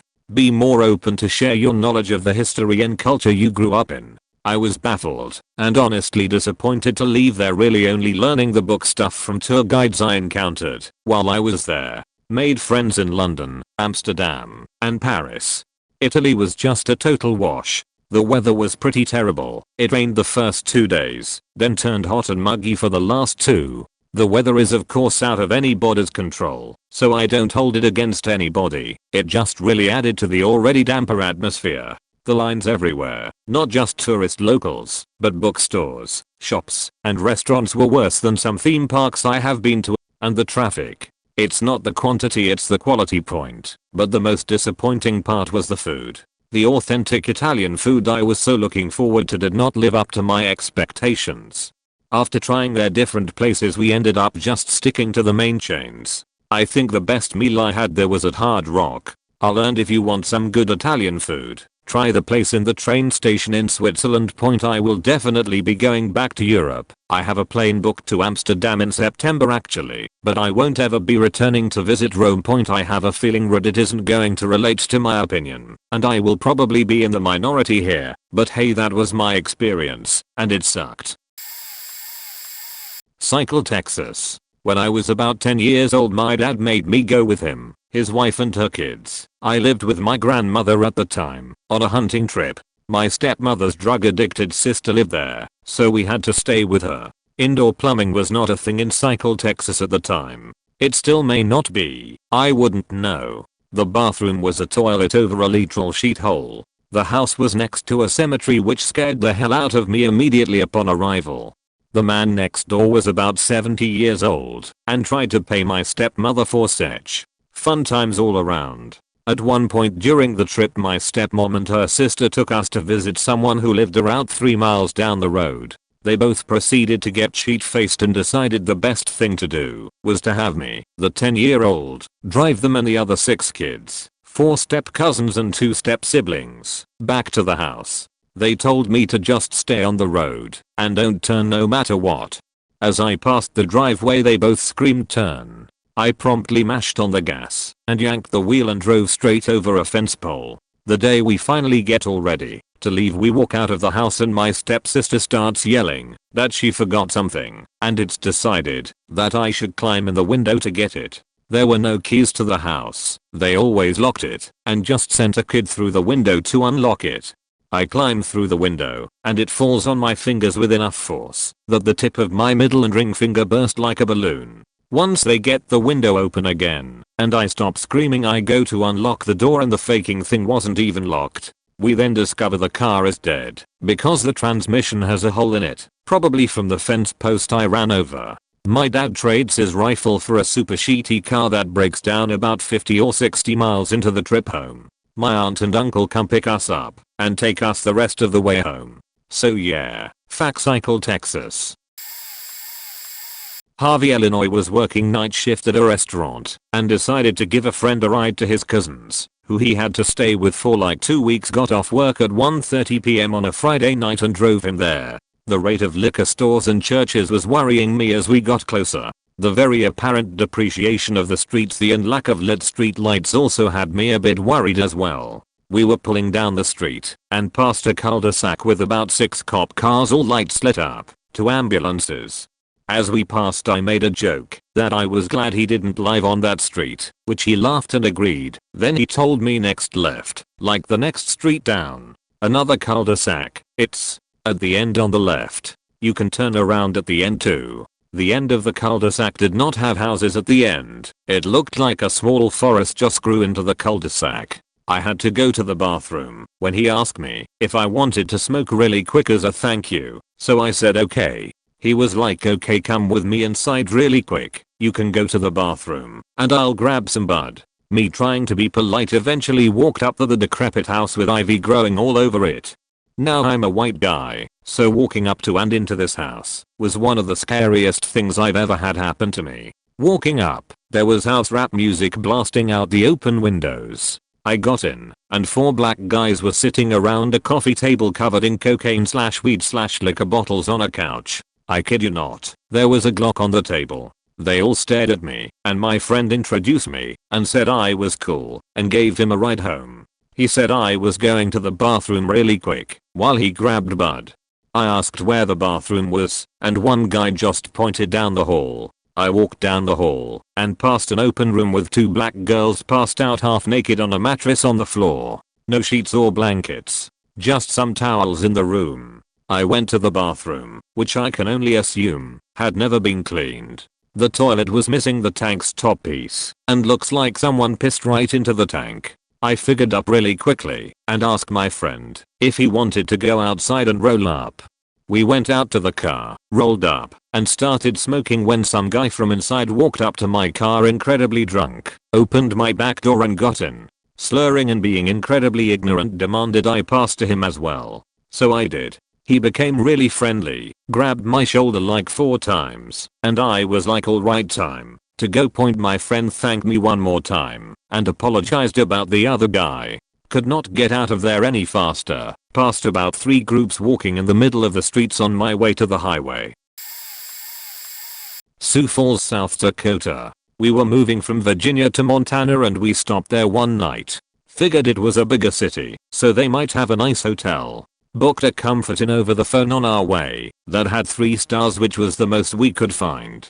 We had 2 young kids at the time and we were going to be arriving late, so we wanted to make sure it was ready to go. Room was older and, in the darkness of night it seemed fine, if not a bit smelly. Light of day was a different story. We took the kids to the pool in the morning to burn off a little energy before getting back in the car, and immediately after jumping in realized that I wasn't at all sure we wouldn't catch something gross. After swimming briefly, we headed back to our room to discover a huge commotion in the room beside us. Turns out there was a long-term resident next door that would routinely request massive amounts of alcohol be delivered.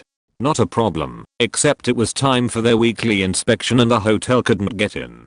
Turned out the resident decided to stop using the toilet at all, opting to instead decorate the entire room with their alcohol delivery food fuel sheets before dying in the room a couple of days before. Police, paramedics, and hotel staff clogged the hall so that we couldn't exit the room with our young children for several hours. We fled as fast as we could after complaining and getting a half-hearted apology and a promise to refund the cost of the room.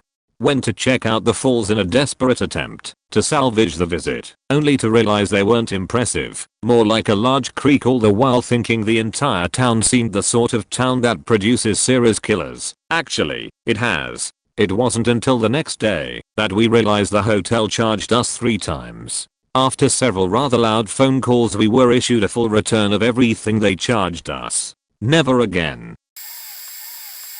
Went to Washington DC for a high school choir trip, and then later for a high school orchestra trip in 2000 and 2001. The architecture was great, but a large majority of high school students aren't really interested in beautifully designed building. I am, so that was actually fun for me. Unfortunately, it was the only fun part. Point, the people there drive like sheet. We were stuck in 4 lanes of non-moving traffic on a coach on some pikeway or other, so a few people who, in typical Washington DC fashion, decided they were more equal than others, decided to pass the traffic up on the shoulder.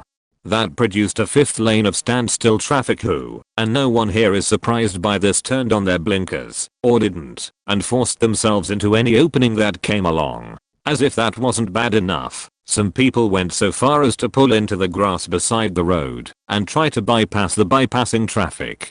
It was a surreal show of entitlement nearly 2 decades before the conservatives ever came up with the term snowflake. The people were rude. The tourists were rude to other tourists, and to the employees unfortunate enough to have to deal with them. The employees, in what I can only imagine is a conditioned defense against rudeness, were preemptively rude to customers they had to serve. Point, the prices were outrageous. I've only ever seen more tourist trappy pricing in Toronto, Canada, where they went is a few blocks from Niagara Falls sells a classic double with cheese sandwich, not meal, for $7. And this is more, of course, that's my luck than I blame the city, but January in Washington DC gets pretty cold, so when the hotel you and 30 classmates, chaperones, and your teacher are staying at has a kitchen fire and evacuates the hotel at 2:15 am, remember to grab a blanket. Actually, that part of the trip wasn't so bad, because both Caitlin and Catherine didn't think of that, leading to probably the only time in my life I'll be in the same blanket as a pair of good-looking twins who are smiling at me and thanking me. Not a city specifically, but an airport. Frankfurt. I had a layover there for about 5 hours a few weeks ago on my way to Naples for vacation, and it was the worst experience I've ever had. Nobody knows how to freaking walk. Why are you walking so slowly? And then get pissed when others don't walk fast. All of the good restaurants are behind random visa checkpoints and stuff, so if you want to go to a good restaurant you have to wait in line for 20 minutes, get your passport stamped, then go eat, and there are like no maps of the airport anywhere, so you basically just have to hope you're going in the right direction, which is confusing sometimes, because some of the B gates are separate from the other B gates and stupid stuff like that. It made me so irrationally angry, just being there in that terrible place. that I changed my return flight, so I had a layover elsewhere. I will never have a layover in Frankfurt ever again. Edit. Also, my vacation was in Amalfi, but no travel agent tells you that to get from Amalfi to anywhere takes about 2 hours, because there's basically only one long road that winds up and down the cliffs and mountains. The ferries don't start running until noonish, and the closest train station is an hour and a half away in Sorrento. That sucks for me, because I wanted to take a train to Rome on a day trip, but all of that was cut short when we found how difficult it was to escape Amalfi. That really sucked, and while I'd still go to Amalfi, I would never stay in Amalfi ever again. Slough in the south of England. There's even a poem about how shit it is. Slough come friendly bombs, and fall on slough. It isn't fit for humans now, there isn't grass to graze a cow. Swarm over, death. Come, bombs and blow to smithereens those air conditioned, bright canteens, tinned fruit, tinned meat, tinned milk, tinned beans, tinned minds, tinned breath. Mess up the mess they call a town. A house for 97 down and once a week a half a crown for 20 years. And get that man with double chin who'll always cheat and always win, who washes his repulsive skin in women's tears, and smash his desk of polished oak and smash his hands so used to stroke and stop his boring dirty joke, and make him yell. But spare the bald young clerks who add the profits of the stinking cad. It's not their fault that they are mad, they've tasted hell. It's not their fault they do not know the bird song from the radio. It's not their fault they often go to Maidenhead and talk of sport and makes of cars in various bogus Tudor bars and ain't look up and see the stars but belch instead. In labor-saving homes, with care their wives frizz out peroxide hair and dry it in synthetic air and paint their nails. Come, friendly bombs and fall on slough to get it ready for the plow. The cabbages are coming now, the earth exhales. I've gotta say Glover, Vermont, or even St. Johnsbury, Vermont. The towns are in no means the worst places on earth, especially compared to the ones listed above. I think they're safe, at least I didn't have any problems, and the people are mostly liberals, which is fine with me. But goddamn, I felt like I was back in the 1800s. Firstly, there is nothing up there. I mean at all. Oh, you got your gallon of VT maple syrup? Good, go home. There's nothing left to see. I was in Glover for business, got in on a Monday night around 6 PM, after about 12 hours of driving, and not a single faking restaurant or gas station was open. Everything was closed. Nothing in the surrounding area was open either. Everyone closes up shop around 5 because they're small, village towns. Went to a tiny little diner the following day for some lunch. This place was so small the door honestly hit the counter when you walked in. It's noon, and they hand me a breakfast menu. Lunch doesn't happen until 1, which was fine, but I was feeling travel exhausted between meetings and I didn't want something heavy and covered in syrup, as delicious as it is. All the locals know each other, and seeing redneck liberals is really weird. Met some guy who was complaining about a greenie kid who quit logging with him to go log with someone else that was paying him $1 more. Most of the locals treated me like I was an alien. The houses and businesses, what little there are all run down and tiny. The town's literally a little village off 91. There's one main street about a mile long and that's it. That's the whole town. Finding gas or food was just about impossible. Or a cell signal, for that matter, so fuck if you go there on business like I did. Staying up to date with my boss was nearly impossible. Between appointments I had no idea what to do. I sat in a little memorial park somewhere near the border of Canada. In the woods, the trees were covered with panties and bras hanging, or nailed onto them. Trophies, I guess. I have pics for proof. There was also a den of some big animal nearby. I guess Vermont is a hardcore, faking next to bears or wolves or something. In short, I don't hate Vermont and it's not the absolute worst place to go, see above. But I have no desire to go back ever again. Doha, Qatar. After spending 2 mesmerizing weeks in the Maldives, we had to stay 8 hours between our flight back home there. To be fair, the comparison couldn't be more extreme. 2 weeks with barely 50 people on an island with nothing but our water bungalow, palms and a bar/restaurant compared to this strange place which was Doha. The city is busy and dead at the same time. The many empty skyscrapers seemed almost surreal. We decided to visit a mall nearby the airport and frankly it was kinda disgusting. Between the dirtiest standing toilets there was the most expensive jewelry stores I ever saw. They even had gold machines where you could buy small gold bars, as if they were chocolate bars. The always present passive aggressiveness of the locals was finally topped by us almost getting kidnapped in front of the mall. We were looking for a taxi when some men approached us and directed us to a shitty car with no markings or any hint that this would be a taxi. I was with my parents-in-law who happened to be the first in the car. They didn't suspect anything. I was still hesitating when the driver seemed to get angry because I made him wait. The scene was busy and I also ended up in the car, which was too small for all of us. When we were all in, I noticed that the driver spoke to two other men standing by a pickup truck and giving them a pretty clear hand sign to follow along. In that moment our door opened and a security guard from the mall asks us to get out of the car and follow. He had witnessed the scene and organized us a real ride to the airport. It was one of the worst days of my life. I don't care if I misjudge the city because of this relatively short experience, but I hate this place from my heart and will only be at their shitty airport when I visit the Maldives again, which honestly is the most beautiful place on earth, and I lost my heart there. Village, but Bethel, Alaska, shittiest faking village in the state, with nothing going for it at all. Above ground sewage, one of the highest rates of suicide, domestic violence, rap, and alcoholism in the state, which already has the highest rates for all of those. I went a week after they had a school shooting, where a kid killed the principal and the star basketball player, and there were still bullet holes in the lockers. Nobody moves there by choice, except for sometimes the people that live in the even tinier satellite villages for which Bethel is actually the hub city. Like, milk is $10 a gallon or so in Bethel. It has to be flown by tiny plane or even driven out on snow machines or four-wheelers or dogs to the even tinier villages. They don't even have electricity in those places.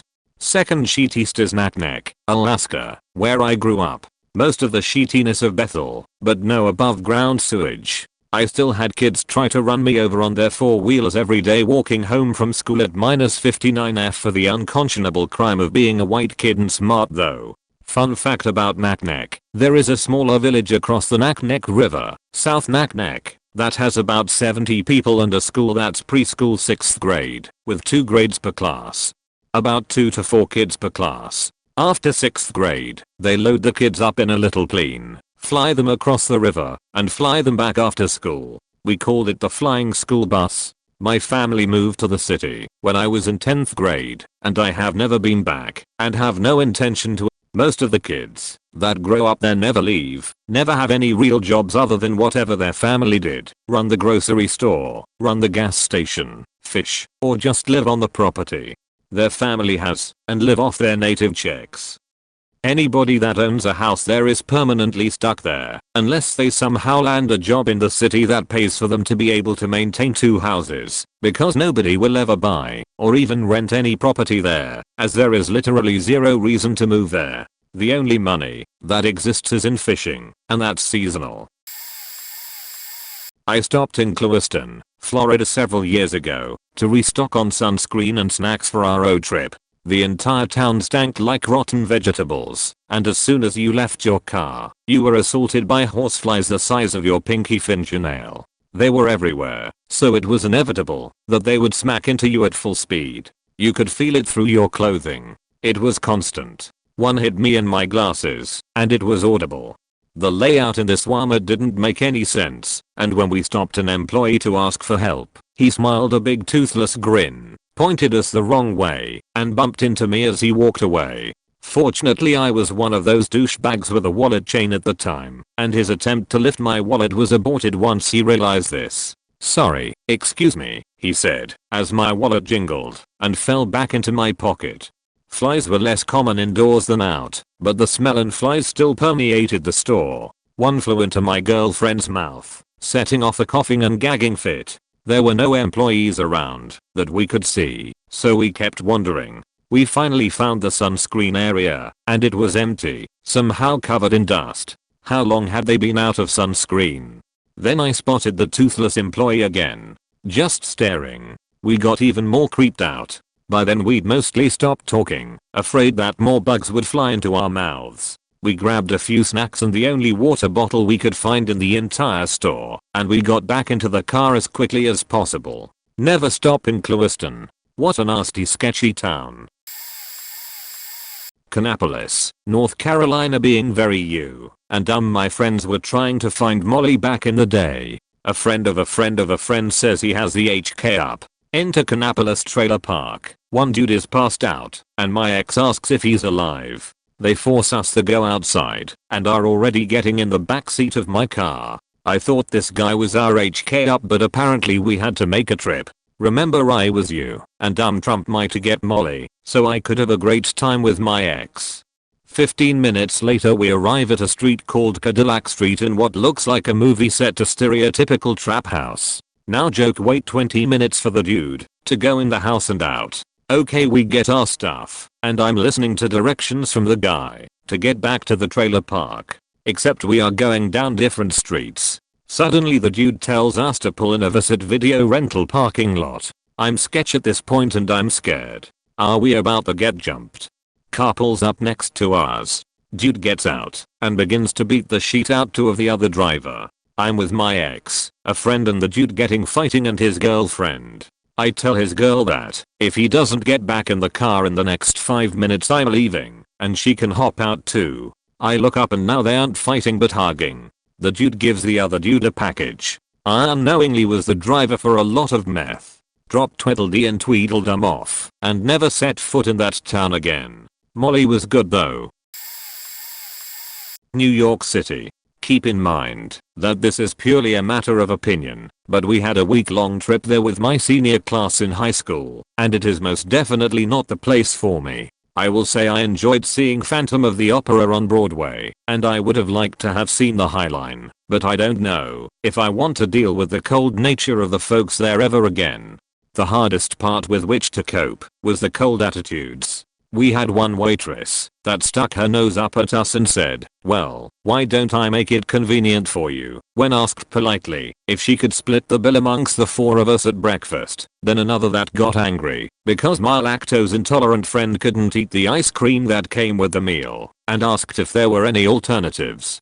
The waiter was out for blood over that bowl of ice cream, and rather than let it be, when my friend said not to worry about it, politely and in all seriousness, the waiter dragged a manager over to the table. This was one of those large group prepaid meals with a limited selection of dinners for the students, so I reckon he was trying to cover his rear in a bowl of ice cream not being served, but the attitude that came along with it was entirely unnecessary, and dragging a manager into it just made the matters worse. The generally poor experiences that are also likely tied to the tourist trap that is Manhattan, compounded by a general uneasiness and grimy nature of surroundings, has entirely dissipated my interest in going back to New York City. Coming from the southern US, it was a bit of a culture shock, even more so than when I spent 3 months in Prague. I felt safer and more warmly accepted in Prague than in New York City. The city even felt cleaner, and we were staying out in Prague 10, a good distance from Old Town. I went to Penang, Malaysia once, and only once. Asia is beautiful and has its treasures and pitfalls like everywhere else, but Penang was a different beast. It is located split between a rainforest island and an expansive port on the Malay Peninsula, with causeways and air trams between. Sounds like a paradise, I know. But, with nearly 2 million people in that city, yearly summer, sitting right on the equator, you might guess where I'm going this. I got into the air tram to take me to scenic and beautiful Penang Island, or Georgetown as it's been called since the English occupation. The air tram sounded good, but it wasn't. Think 50 people stuffed inside a walk-in closet. They all stepped in and rode the 15 minutes just fine. Coughing, sneezing, spitting, fidgeting, crowding, and pushing, later screaming in some apparently meaningful way to other screaming women, not in the slightest bothered by the heat, smell, claustrophobia, or their own children screaming or crying. Not sure what they were complaining about, but it didn't seem to be any of those things. The heat was well into the high 90s in that box. The senses were overwhelmed with disgust and exhaustion. When I close my eyes and think of hell, that's it. It was much less than an hour, but burned a memory into me so deep I still have claustrophobia to this day, and never did before then. The smell, it was ungodly. Not of this world. Take BO. Then take fish. Then make them rot in the sun. Then spread all the juice and chunks, and then rub it all over that 5x5 foot box. Then let it sit in the sun again. That's what was going on that day, and probably every day since then. If you ever have a chance to take the Skytram to Georgetown from Penang, Malaysia, just don't. Trust me. For the Germans, it's not the worst, and I would actually go back, but I first lived in Gelsenkirchen/Ruhrgebiet when I moved to Germany, when it was at its worst. I would take the streetcar past Schalke to Bochum for German class and often would cry when I got home, vomit and piss from the drunkards in the middle of the day or some drunk neo-Nazi beating up a disabled man. My husband kept saying I'm sure it's not that bad, but a few years later he was watching a docu called The Worst Streetcar Line in Europe, and it was that line that I took every day as a newcomer to Germany. Our street was a bit depressing. Most of the shops were boarded up, and across the street from our place, the houses were all condemned because they were falling into mine shafts below. Our horizon was just smokestacks and mine tailings piles and a thick smog. The buildings on either sides were asylum houses. People were spitting, hawking, or pissing all over the place. Clothes hung out were often black or dark grey.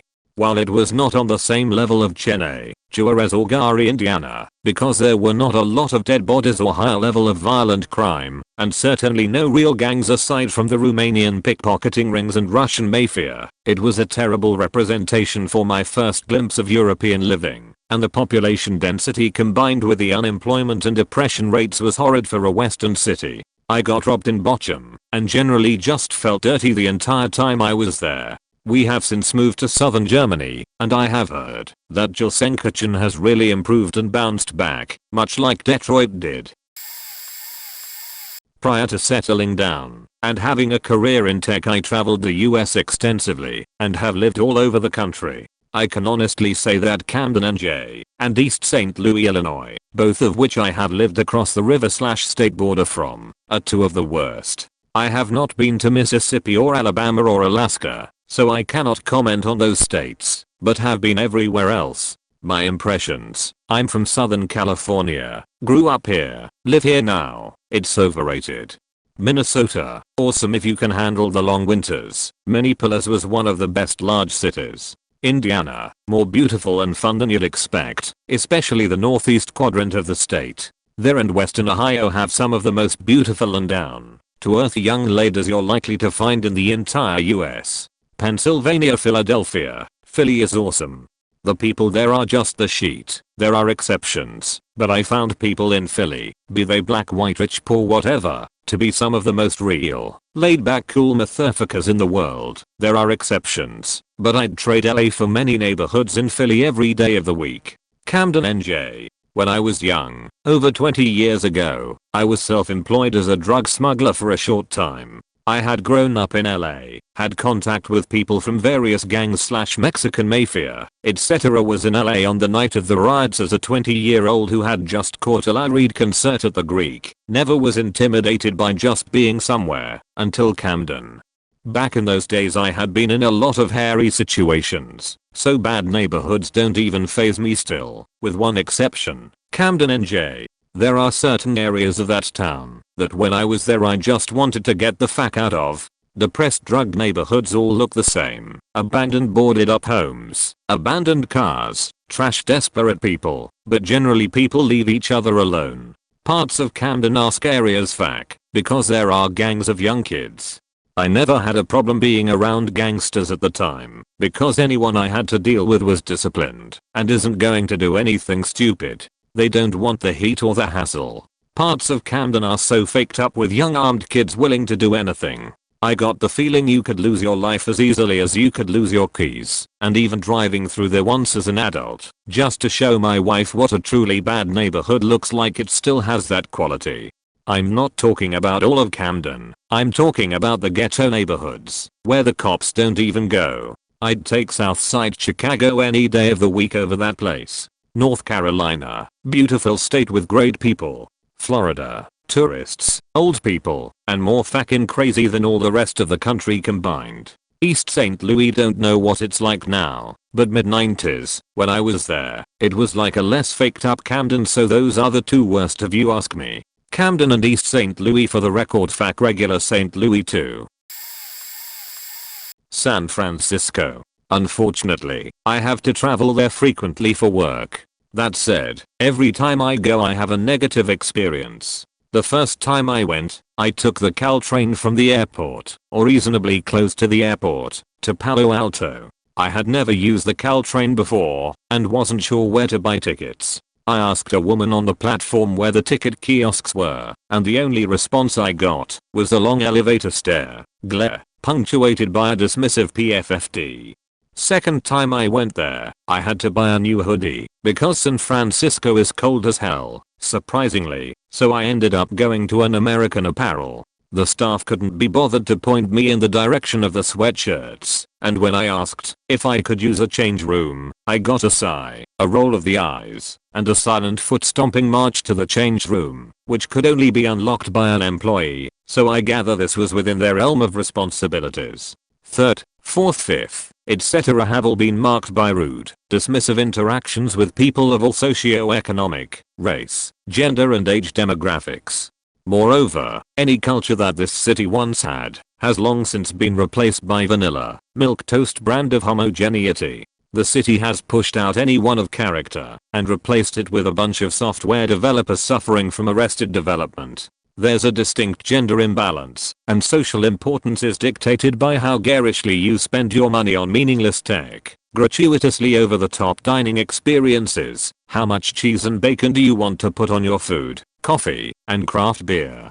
On top of that, the few people who don't fit into the description above all seem to be homeless. I'm not denigrating the homeless, but rather the city itself, and the way they treat their homeless. Those that don't get shipped off to some place in Arizona, are pushed into the Tenderloin or the Mission. They're all clearly suffering from some form of health condition, mental disability or psychological problem, and yet they live in their own filth without any consideration from the taxpayers who, clearly, make enough money to spend some of it on ensuring that the least fortunate in their city have a place to go at night. I say this as someone who splits their time between Toronto and New York. San Francisco has the worst homelessness problem I have ever seen. Ever. Even factoring in less economically developed countries such as Thailand, Vietnam, and Cuba. I have seen more people urinating/defecating on the sidewalk in a week in San Francisco than I have seen in my lifetime visiting New York City. People exist in squalor, and the city does nothing but ignore it. San Francisco is a shithole, and a ghost of what it once was. Minneapolis, Minnesota. I went there with a friend to see one of our favorite bands perform the end of their tour. We are a bit obsessed, and it was just awful. Upon arriving we attempted to find a bank for 2 hours. Apparently the bank had just up and moved without notifying anyone or changing their location on Google Maps. We start asking people if they know where the bank is or could direct us there. We are met with cold glares and straight up ignored almost every time. After finally finding the bank we stopped to eat at a sandwich shop. Upon arriving, the two workers proceeded to finish their very personal conversation before finally looking at me and my friend and demanding, What do you want?" Being from Colorado we took it as maybe not everyone is as friendly or high as we are used to. We make it to our hotel and head to the first night of the show. After some heavy drinking I head upstairs to use the First Avenue venue bathroom. Upon leaving, I tripped over my feet a bit, but regained my composure. I was immediately grabbed and forced downstairs, being told we heard you puking, you have to leave. After telling them I did no such thing, and explaining I had come all the way from the west to see this show, they allowed me to stay. In a moment of unplanned retaliation my friend did end up puking on the wall of the venue, but we managed to scuttle away before they noticed. Cut to the show. It's full of nothing but underage, scantily clad, very intoxicated girls, so nothing unusual. The band performs. We stumble our way home. Cut to the next night. We are getting ready to go out. We buy some weed from Olive Driver and are on our way. The show goes off without a hitch, and we head home. Once at the hotel we make a holy rolly joint and head downstairs to smoke it. Within 2 minutes the cops literally come screeching into the hotel, as though it had been robbed. I drop the joint, crush it with my foot and we start walking away. After making lots of turns to throw them off, we notice a character behind us who's been making the same exact turns and seems to be following us.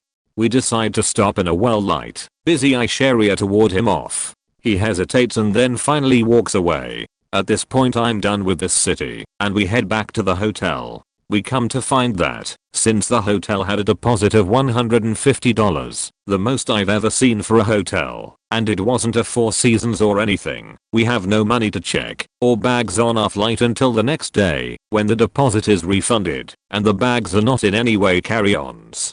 Cut to us, still faked up, trying to find a Western Union to get money wired to us from our friend at home. After another 3 hours of looking we finally find one in a Walgreens, which proceeds to blast out my friend's banking info for all in the vicinity to hear. We head back to the hotel and sit outside, waiting for our lift to take us to the airport home.